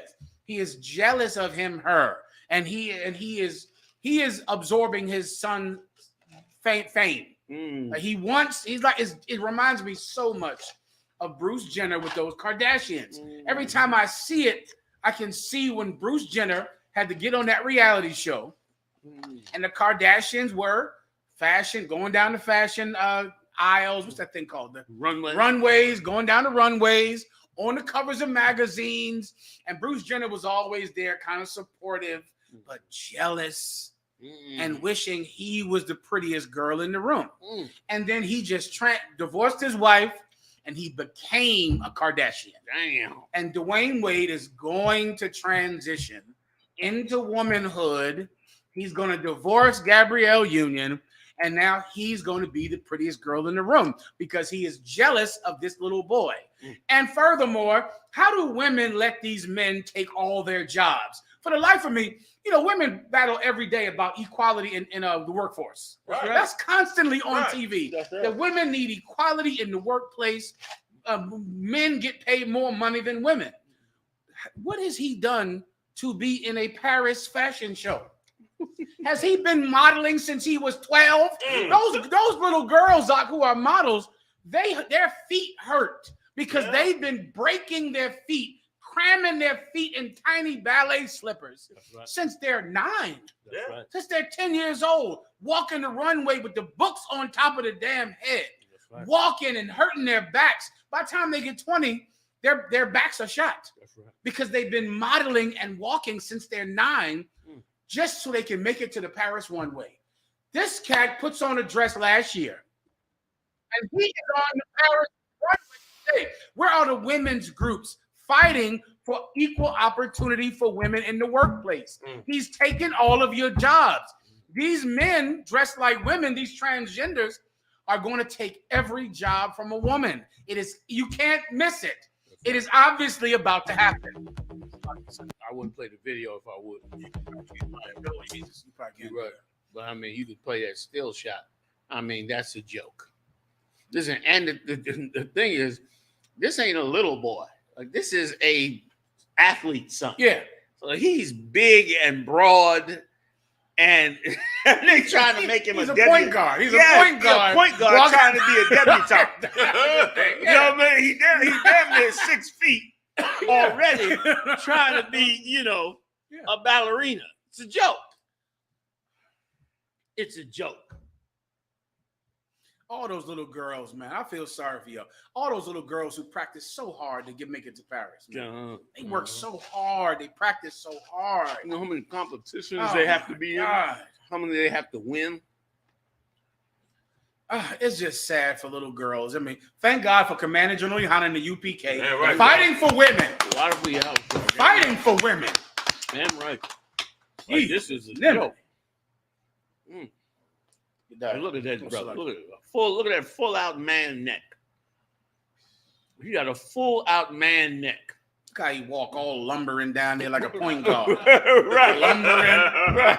He come down the aisle like this shit here in a dress. Yeah. Lumbering down the fucking down the aisle. Excuse me. Like he come down the aisle like he coming for a fight. Yeah. He's trying to but he's being girl. But it's coming out like That reminded me of that video years ago. This big giant Edomite come in this convenience store with a skirt on, right? Come in, Adam's apple, giant Adam's apple skirt on, half a beard, right? He come in, and the guy and the clerk said, "Can I help you, sir?" He said, "What'd you call me?" With the man voice. Yes. He said, I said, "Can I help you, sir?" I said, "Sir." I'm not a sir. He said, "Oh, I'm sorry, sir." Oh, he did it. And he said, "You started again. Call me that again. I'm the woman." And stormed out of there mad and strong. I said, "This is insanity." It's okay. It's like, if you don't call him man, he's gonna break your ribs and break your jaw. He's a man. Call me sir again. I'll rip your head off and shut down your neck. It'll make your brain. You go nuts. Call me Susie or I hurt you. My name's Laura. I understand things. Oh man. And that sends such a signal to young boys. That's so evil. Like the signal is you dress up like a woman and you're gonna go places. There you go. You're gonna go. Like go back to the picture with the Edomite if you could, Laura. See that? That's the monster right there. Look at right next to him. That is the creature from hell. That's right next to him. Is that the man or the woman? The Edomite. That's the female, ain't it? Oh no, not you. Come on, man. That's the female. Gotta go look it up because his boyfriend is a woman transitioned to a vice versa. No, that's not. That's an actual man. Oh, is it? That's an actual man. That one. Hey, that is psycho. Yes. Yes. Listen, and here's what's weird. I thought the purse, when I first saw the picture from here, I thought the purse was a football. It wasn't till Mirage zoomed in. It wasn't till Mirage. I didn't realize it. In the back of my mind, I didn't realize till Mirage just zoomed in now that it's a purse. It looked like a football. He's even clutching it like a football. He clutching it like a football. Oh, man. Go ahead, you die. If I could piggyback what you saying, sir, I thought it was football too. You did too, right? I'm supposed to be going down to 30 yards. Yes. Or something. Okay. You know what I mean? It ain't gonna work. It ain't gonna work, my man. It is not gonna work.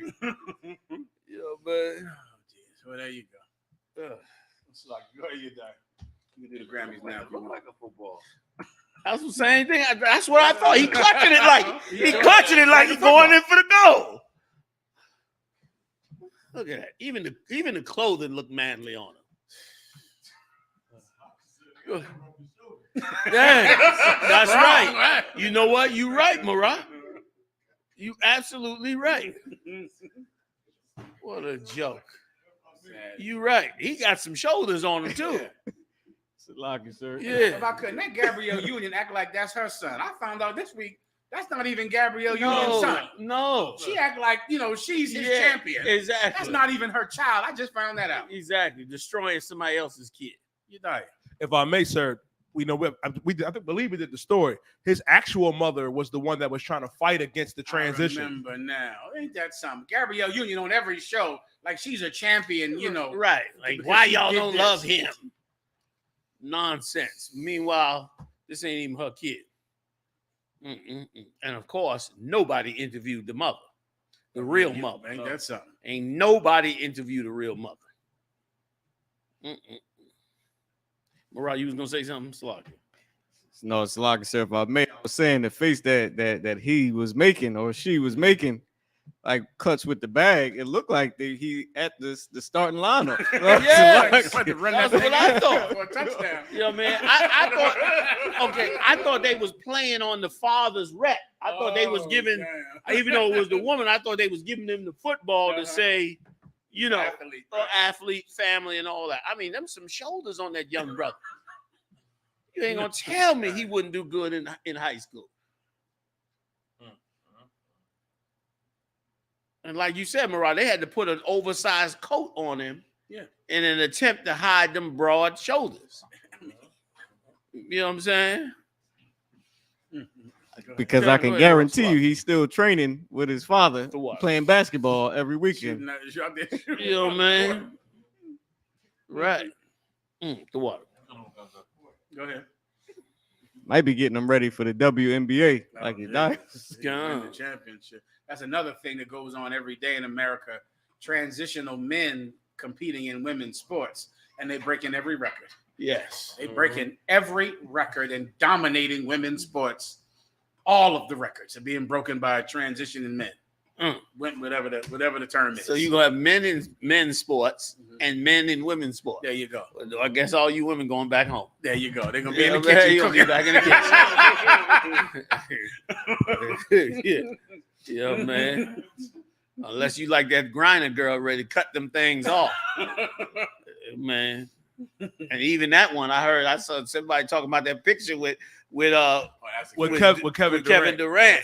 That picture put a little sugar on it, like little brought that little back like the demon. He lifted the demon off about 2 seconds. That was a good demon picture. caught her off guard. She was like the demon got, you know what I'm saying? Show you that masculinity cast out demons on these broads, okay? You put that manhood on, brother. Like she can act like she want to be a dude, but nature is nature. You know what I mean? You can't get around that. You know what I mean? You're done. But as we all know, sir, the Oscars was yesterday, and Angela Bassett lost out, and she was visibly upset. Like visibly upset. Looked like the sister was going to break down because she didn't win the Oscar for Best Female Actress due to her performance in Black Panther. And they said black people went crazy on social media. Your dad was telling me. I didn't know. It was like she had to win that. And I mean, her role wasn't that big or that good. She was better, in my opinion, in the first one. I see what you said. Than in this one. This one, I mean, I don't know. I don't know. And here's the bigger problem. The bigger problem is these award shows are created by Edomites for Edomites. Like, we always upset that we ain't getting an award from them. we let them take over the Black Awards. Remember, it was one time that the Soul Train Awards was the awards. Yes, yeah. If you got a Soul Train Award, it was like black people accepted you. That's right. Same with the awards. That's right. If you want to be, I wouldn't play that footage if it was all right, bro. Like it was one time if you won the BET Awards, you felt like black people loved. That's right. But they took over those, and now you just at their behest. They damn near giving black people awards just to, you know, make themselves not look racist. But really, they don't even want you at the Grammys, man. This is for them. This is for them to glorify themselves. You shining over the top of them already. Like you outdoing them in every arena there is. They want to take care of their people. And it shouldn't even matter to her, that award, or to us. You know what I mean? We should expect them to do that. And again, I don't know how great. Now, I will say this sister right here is a hell of an actress. Like she is I'm not taking that away from her. She is a hell of an actress. You know what I'm saying? And far as I know, y'all tell me different. She has never undignified herself in her acting. You know what I'm saying? Which is something I always appreciate. Even a lot of times it'd be the women who are into other women. You know, it'd be them type of women who won't do that because of their desire for other women. But regardless of that, anytime I see a sister that will keep a little dignity in Hollywood, you know what I'm saying? I always look at it as something great. You know what I'm saying? Something good. You know what I mean? Because that'll teach other young sisters that they don't have to take their clothes off. Yeah, right. And so she's a hell of an actress. You know what I'm saying? But, you know what I'm saying? This role wasn't, you know, and the problem with it is, of course, the Wakanda movie being such an evil movie, you know, I can't even see why our people are so hooked on her getting the award because you believe in the fake ass Wakanda. That's really why. You so upset she didn't get the Oscar, partly because you living in the fantasy world of the Wakanda, which is so evil for us. It's evil. I know a lot of you don't understand why I hate it so much. I get text messages and emails all the time. But that Wakanda movie is so evil towards us and who we are. And it is going to make you a slave of them Africans. I say it all the time. It's going to make you a slave. It's designed to enslave you under Africans. That's what it's designed to. That and the music they playing on rotation. They playing some horrible African songs on rotation. Even this church right here. There's a church right up the block. This used to be a black and white church. It used to be black people and white people all go to this church years ago. Now this church is almost all African with the white preacher. They're gonna get rid of him eventually too. But it's damn near all African. So here it was, black people trying to get together with white people, spent the money and built this whole church up. They own a quarter of the block. And who knows what else they own around here. They built the whole church up. Now the Africans running the whole church. You understand? That's what you doing to yourself. That's what this movie's doing to you.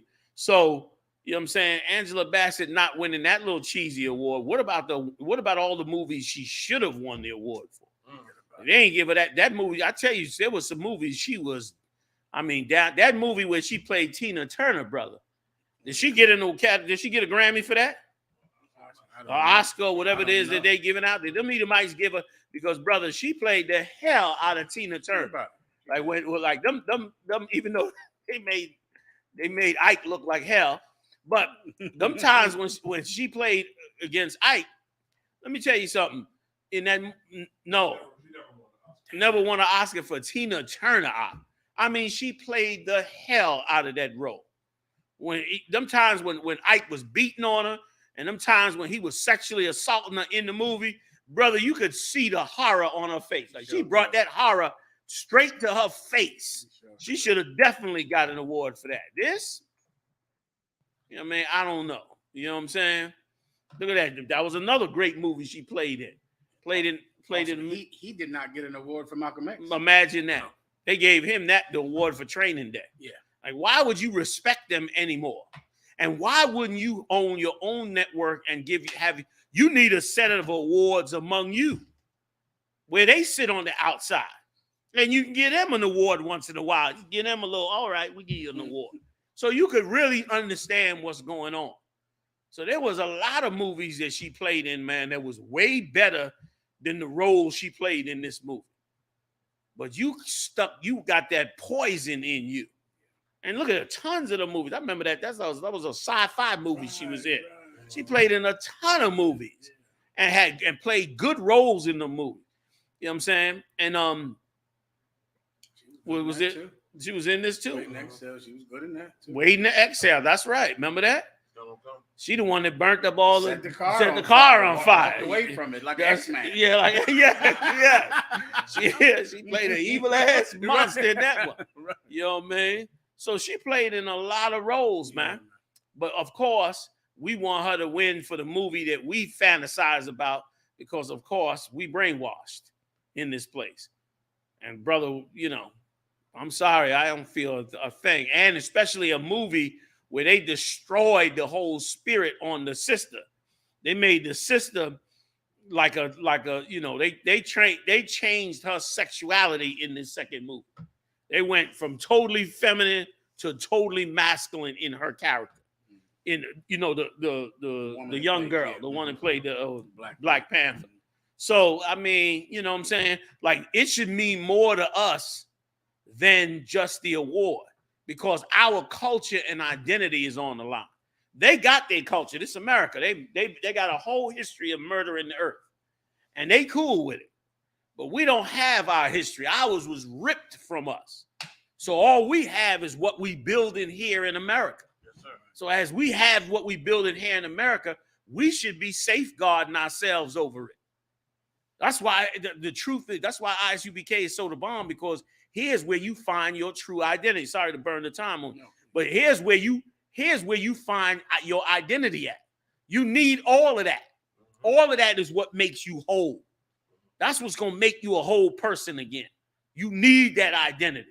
You need your history. That's why I thank the Most High and Yahweh our King that left us 4,000 years of history of us, so that we don't have to take on no history of no Egyptians or no what's the famous ones in Africa? The supposedly the Zulus. We ain't got to be Zulus. We ain't got to be Moors from Morocco. We ain't got to be Islamic from the Saudi Arabia. We ain't got to be none of those things, because we got our own identity. And that identity is important to us.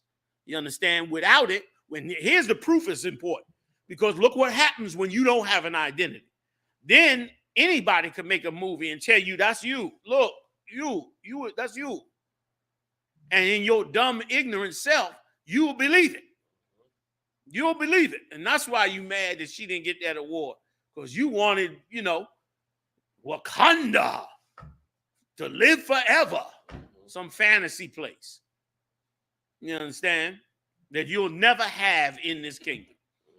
You're going to have it, but it won't be here. It'll be because of Yahweh gave it to you. Salaki, I know one time, I remember, if I could, sir, when I was looking for something to do, right? I wanted to do something hardcore, and I was bored, and I wanted to try and join martial arts. So I did some research. I wanted to find the style. So I wasn't finding what I wanted to do, right? I went to Chinatown, and the guy had some sort of ceremony he had to do to be accepted into the school, right?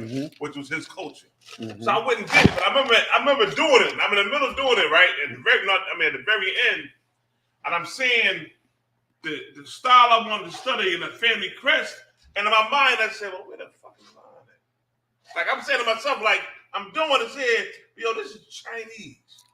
And I'm not Chinese. I'm doing this here, and it stuck with me like, this is not mine.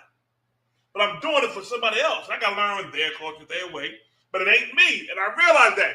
I would have gone and studied. But then when I found the truth, and the first time I went to a class, I sat in the front and tears flew down my eyes. Because I said to myself, damn, I fought my fucking family crest. There you go. And I didn't know, but when I found it, the tears flowed down my eyes. Like, this is my family crest. Now I ain't got to go join something else. I ain't got to be down with something else. And then forget about it. When I read the scriptures of how we had the warriors, the David's mighty men. Man, I read them stories. I said, I'm done with all that. You can have all that.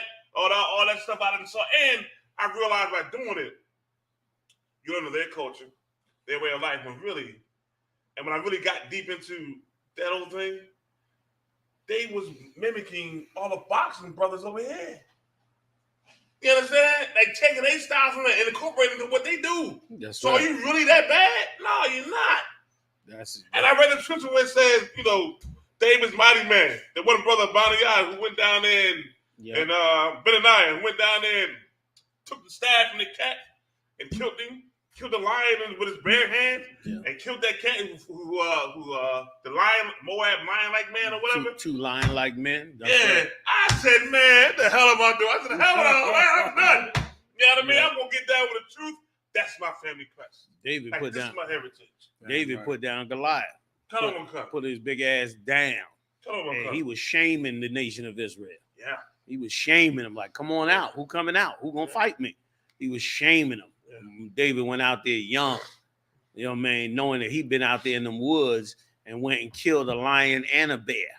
And knew he could take this big ass heathen, and went up in there and put that piece of garbage down from shaming the Lord's people. And let me tell you something, man, that is so heavy what David did, and something for us to learn, that we're not to let other people shame our nation, man. That's right. Like if our nation were to come into that mindset, it would be explosive. Everybody on the street that was homeless would be put in shelters. Everybody that was out there acting up would get shut down. Everybody selling dope would get cut off. Anybody preying on us would get cut off. You setting up a business where? No, you're not doing that. We doing it for ourselves to help us. Like it would flip our whole world right before our eyes. And if I could add, if y'all could, but let me just add one quick thing. What you're saying, I've experienced as well, Haas, because growing up back in them days, the Chinese, the Moabites made a ton of money off of blacks and Latino. And let me tell you why. And it was so heavy when I thought about it after I saw it later. Back then, first of all, Bruce Lee was rejected by the Chinese and the mobsters and all of them over there, because to them, he was bringing martial arts over here and teaching it to heathens, which they felt like that was kind of their sacred thing. You know what I'm saying? They didn't mind putting it in movies, but they didn't want nobody really teaching it. He came over here, was teaching it, and the Edomites rejected him. The Edomites wasn't down with Bruce Lee. He didn't have them. The Edomites wasn't with him. They was against him. And because they was against him, they would not go to his martial arts school. So what did he do? He started befriending black people, Wilt Chamberlain and them. And before you know it, he started teaching martial arts to black people. And then black people started becoming real good at the martial art. And why did we do it? Because we didn't have what the Edomites had. The Edomites had self-pride and dignity among themselves. And they wasn't going to go learn from no Chinese man back then. They wasn't having that. When they started getting into it? The minute the MMA game started. Yes, sir. Once they was able to make money off of it, they took it out the hands of the Chinese and put it in their hands. Listen, the MMA ain't nothing but Oriental kickboxing. That's what it started as. Remember, them octagons was them rings they had over there in Southeast Asia. They was always fight. You see them, they got the religious headpiece, Muay Thai and all that. That's what that was. And they brought it, of course, through Brazil, through our brothers, and brought it to the U.S., and now it's sanitized. It ain't no religion on it. Ain't no religious symbolism in it. It's all about making money and competition and battling like any football, baseball, or anything else. That's when they got in. So you're right, back then. I was invited down to several martial arts schools and ran into the same problem. I would go into the school, and then you go into the school, and before you could come all the way in, they got a shrine going there and want you to do different things. And it was like, I have friends that was like, yeah, man, come on, man. I'm telling you, you're going. And of course, it was like, what's this? You know what I mean? They gonna drug me or what's this? What's all this? And I rejected them too. And that's why I was glad to get into wrestling. I got into wrestling because, of course, wasn't no religion in it. And it was in my high school. So it was like, okay, let's go do that. Because this other stuff, they was trying to give you their God along with the martial arts, because of course they looked at it like all a religious experience. And tons of cats went in there. You should, brothers start putting on the Chinese garment, remember the boots, y'all remember the hat. Some of them even start trying to learn that Mandarin, taking trips over there. And forget about the worst part was making them sounds like them. All that, all that old that come from them. That ain't how black people yell. Black people, nigga don't mess. He don't go like that. But that we was learning that from them. So y'all get the point, man. We got to care about us. So that's it. It's a lot.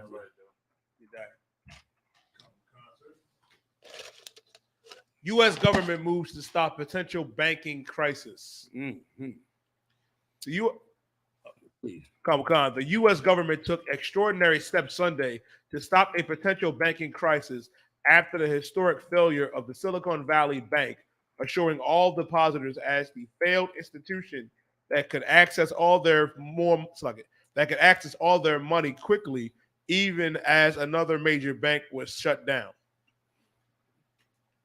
The announcement came amid fears that the factors that caused Santa Clara's California-based bank to fail could spread. Regulators had worked all weekend to try to find a buyer for the bank, which was the second largest bank failure in history.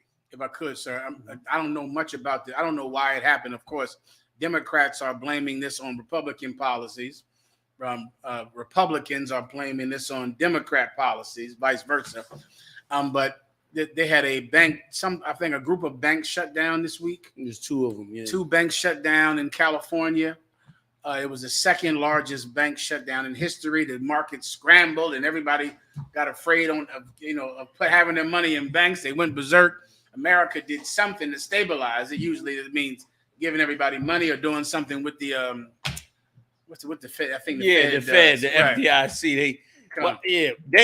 It was so beautiful to see. So I'm sorry. It's gonna happen some more. You can best believe that. It's gonna be some more. And listen, all you old Bitcoin, that's what started it. You old Bitcoiners. Here's how this started. This bank used to be a Bitcoin bank, meaning everybody that had which is why Bitcoin is so stupid.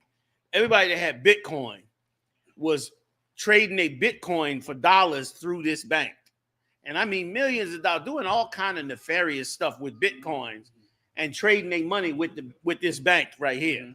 And the bank started making so much money, they started going into the tech section, all this online stuff. And they start making loans and all that to those tech sectors. And those tech sectors start putting all their money in this bank.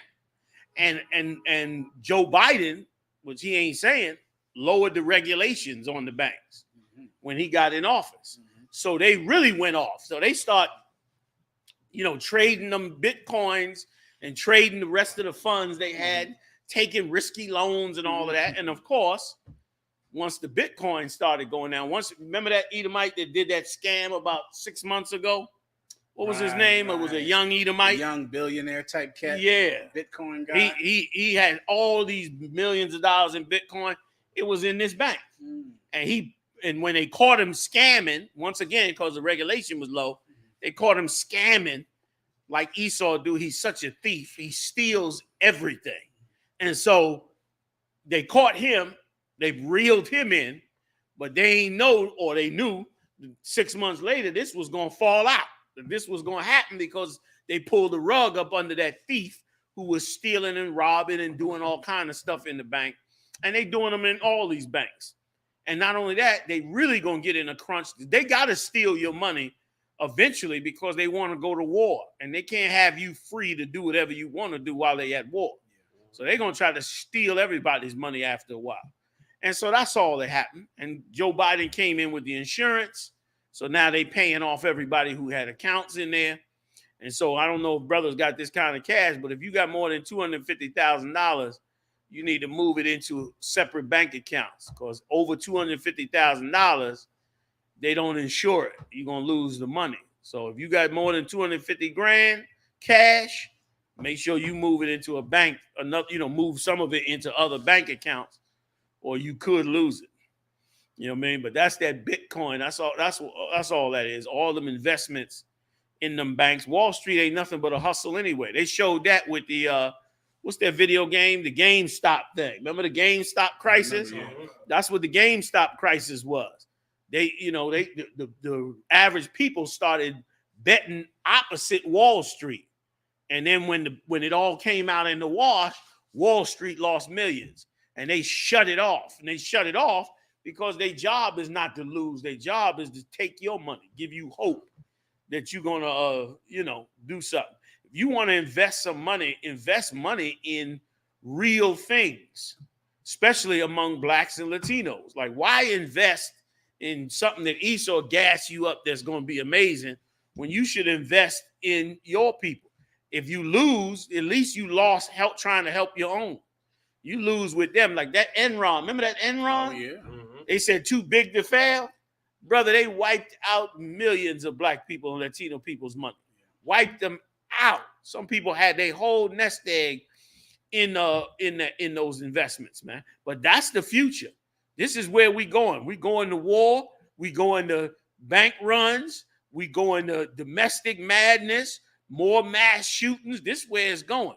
We going to shortages on everything. You understand? And all of you old preppers that think you're going to build a bunker underground and be up in there with your family, you the first to go. You know what I mean? You need a nation. You need a people. You need the Lord's work to fix what you're doing.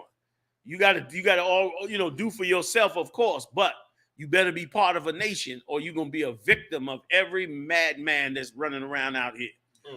You know what I mean? Mark my words. That's why we coming together on this 54th annual Passover. That's right, sir. You know what I'm saying? That's what this Passover is about. We representing something amazing in this earth. What's happening at this Passover is amazing because this is the actual building of Christ's kingdom again being unfolded right before your eyes.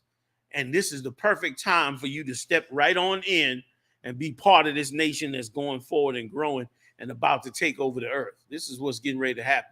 And it's a beautiful time for us to do this. Otherwise, you're going to be part of all. There's going to be tons more of this. A whole lot of stuff like this is going to happen. Really, after the pandemic, everything changed.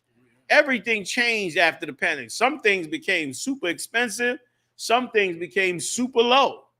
The things you thought would never be expensive became expensive, and things you thought would never, the price wouldn't drop. Who thought you'd be paying $8 for a carton of eggs after that pandemic? You know what I'm saying? You want to invest, man, invest in real things. Buy you a farm. That's what you should do. If you want to invest, I'm just saying, get you a farm if you want. Muhammad ain't buying no farms, okay? You can forget that. I said, he a farmer. He ain't doing that. I'm just saying. Invest in something you can help your people with, man. Grow something and feed them. That's what you need right now. You know what I'm saying? That's what you need. That condo, you giving that up. All that's get going.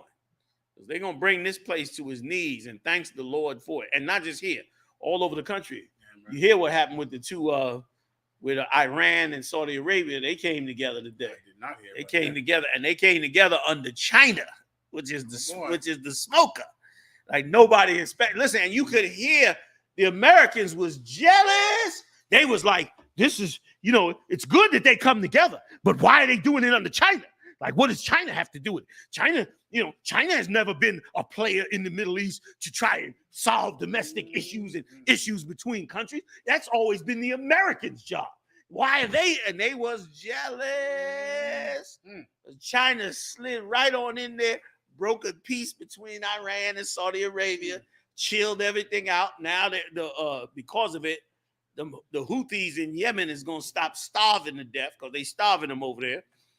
And they mad about that. Plus, so much is going on in the Asian world now. China is circling Taiwan. North Korea just announced that they got missiles that can come off submarines now. So they done stepped to the next level now. They coming off submarines. So they getting ready to get busy. Also, Poland. You heard about Poland. Poland done armed up. Poland, brother, is arming up like it's Nazi Germany. Yes, like it's World War III. Poland putting every weapon and arm it could think of on the front lines, getting ready to go to war with Russia and Ukraine. China, of course, is sending weapons over to Russia. You know what I mean? That old Putin has a big smile on his face when he get with that Chinese cat. That's Xi Jinping. He get with him, brother. You see Putin smiling. I'm gonna ask you a question, tell you on this topic. This is something I always wonder about with China, right? Yeah. Okay, China is super powerful now. Sure. More powerful than I can remember. Yeah. Right? I mean, like, and even I notice in movies Mm-hmm. and in sports, everyone is catering to China. Yeah. Like every movie has some Chinese theme spin that they want to sell in China. And they just gave it an award for the first time. It won every to award. the Asian American. Yes. I'm watching this movie is winning every single award tonight. Yeah. And it's happening everywhere. With China is just at the forefront of everything. Now, back in the 90s, right? Mm-hmm. It seems like that America funded China's rise because everything used to say made in China. Yeah. And it looks like almost like China took all that made in China money and now is a threat to America. And what I wonder is, why would America have done that? Meaning, why would America, knowing that China was an enemy, they had to know it, along like 90s or 80s, right? Why would they allow China, make a deal with China that virtually means everything in this room was made in China? Everything you touch and sit down on, when you lift it up, it says made in Taiwan, made in China. Why did they even allow them to make that much money? Was it like a error, like in Obadiah, where the wise men, have failed thee? Or was it on purpose? Or what in the hell, why did they let them make so much goddamn money? That's what I always wonder. Listen, that's an excellent question. And here is the answer. Shalom. Listen, the answer is they're thieves. And if you think like a thief, that's what you will do. They don't care how much money China made until now. Back then, all them cats back then, all them old neo-conservatives, they wanted China to sell everything at 2 cents a piece because they was making a truckload of cash. So they a politician in power, they supposed to cut them out. But instead of cutting them out, they like, y'all struggling, but y'all can make stuff.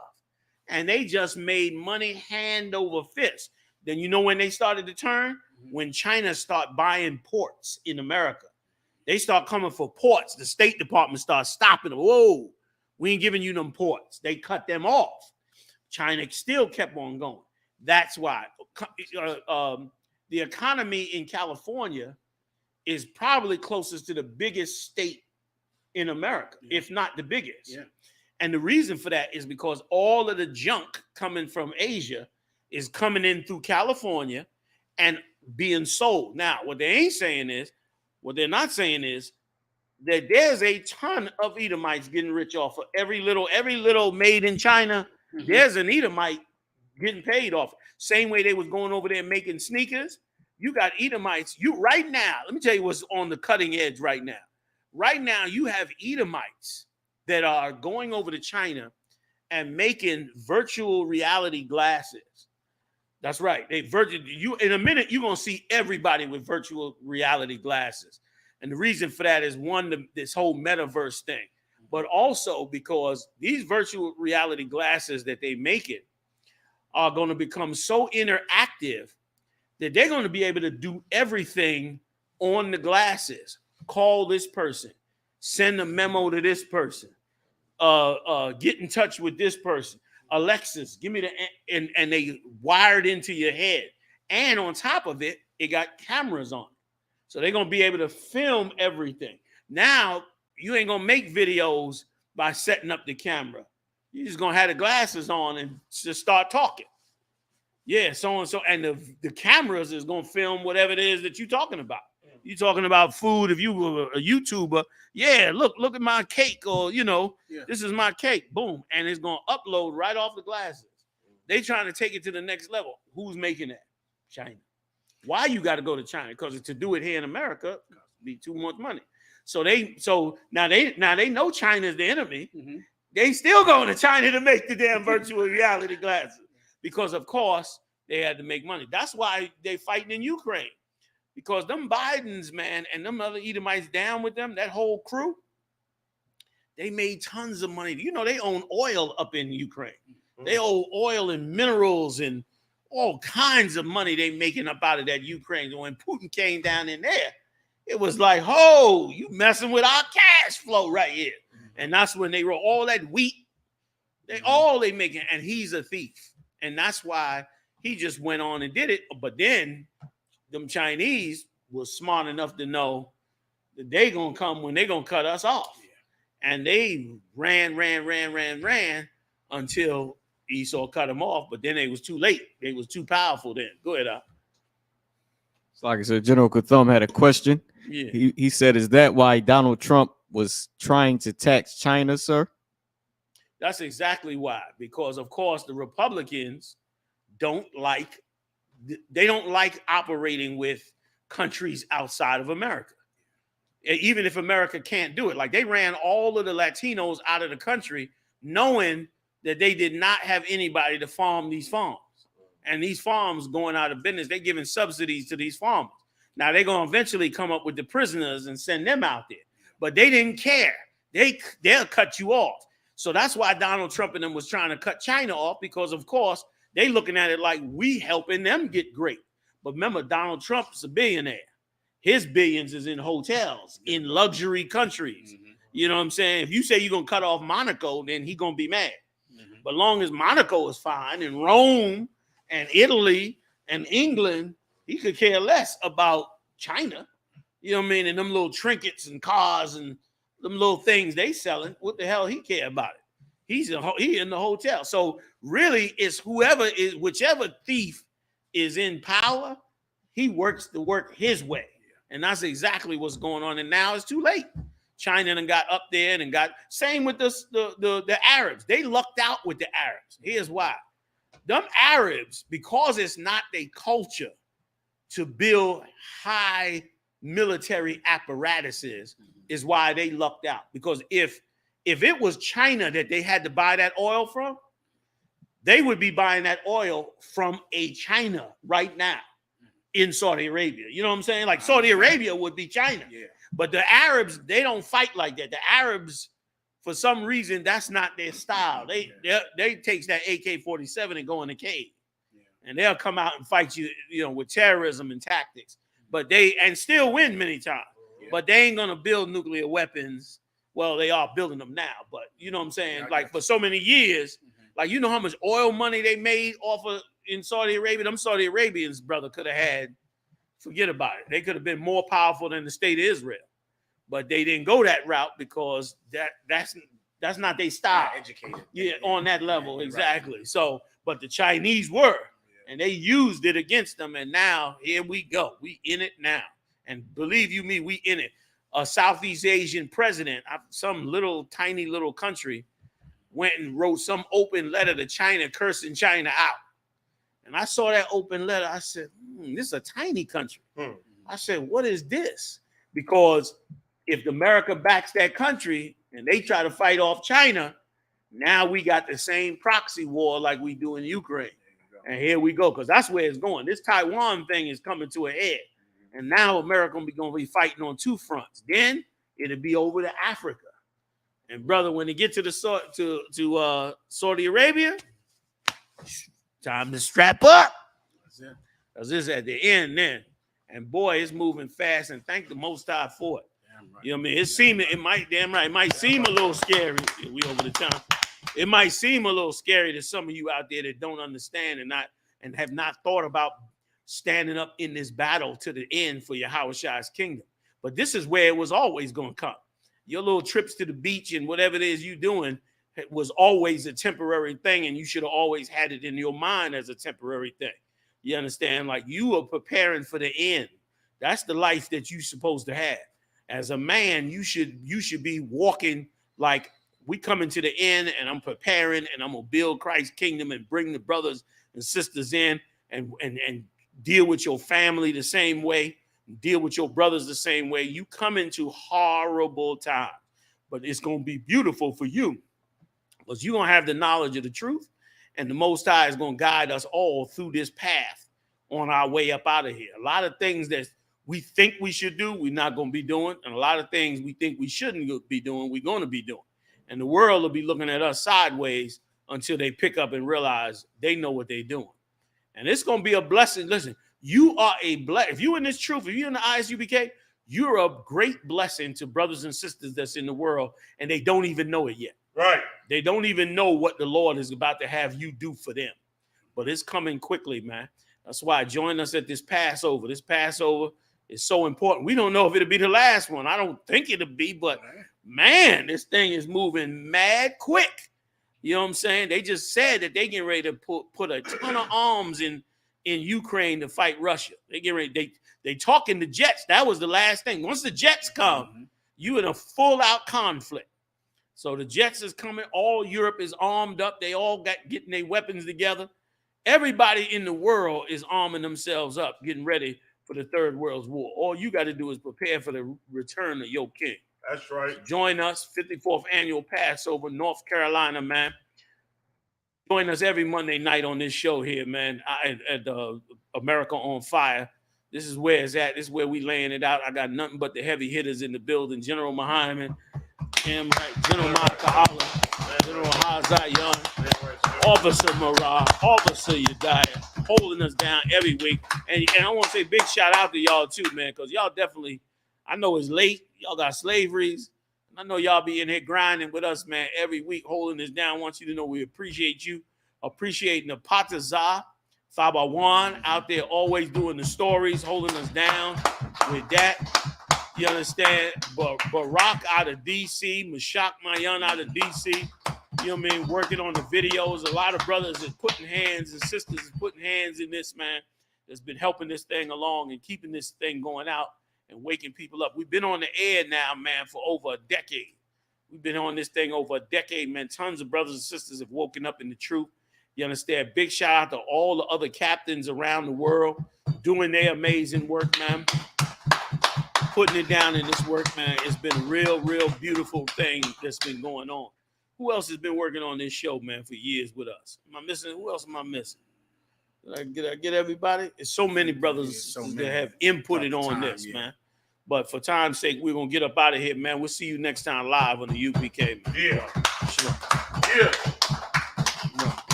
You allow these Roman Catholics to molest babies all day long, and you mad at me. How in the hell you gonna be mad at me when you let them faggots sit up there and push this garbage on our children and molest babies all across the world? Stop English! Y'all standing in New York! That's in the 80s! That's all y'all in New York! In the 80s! The motorcycle for wisdom, man.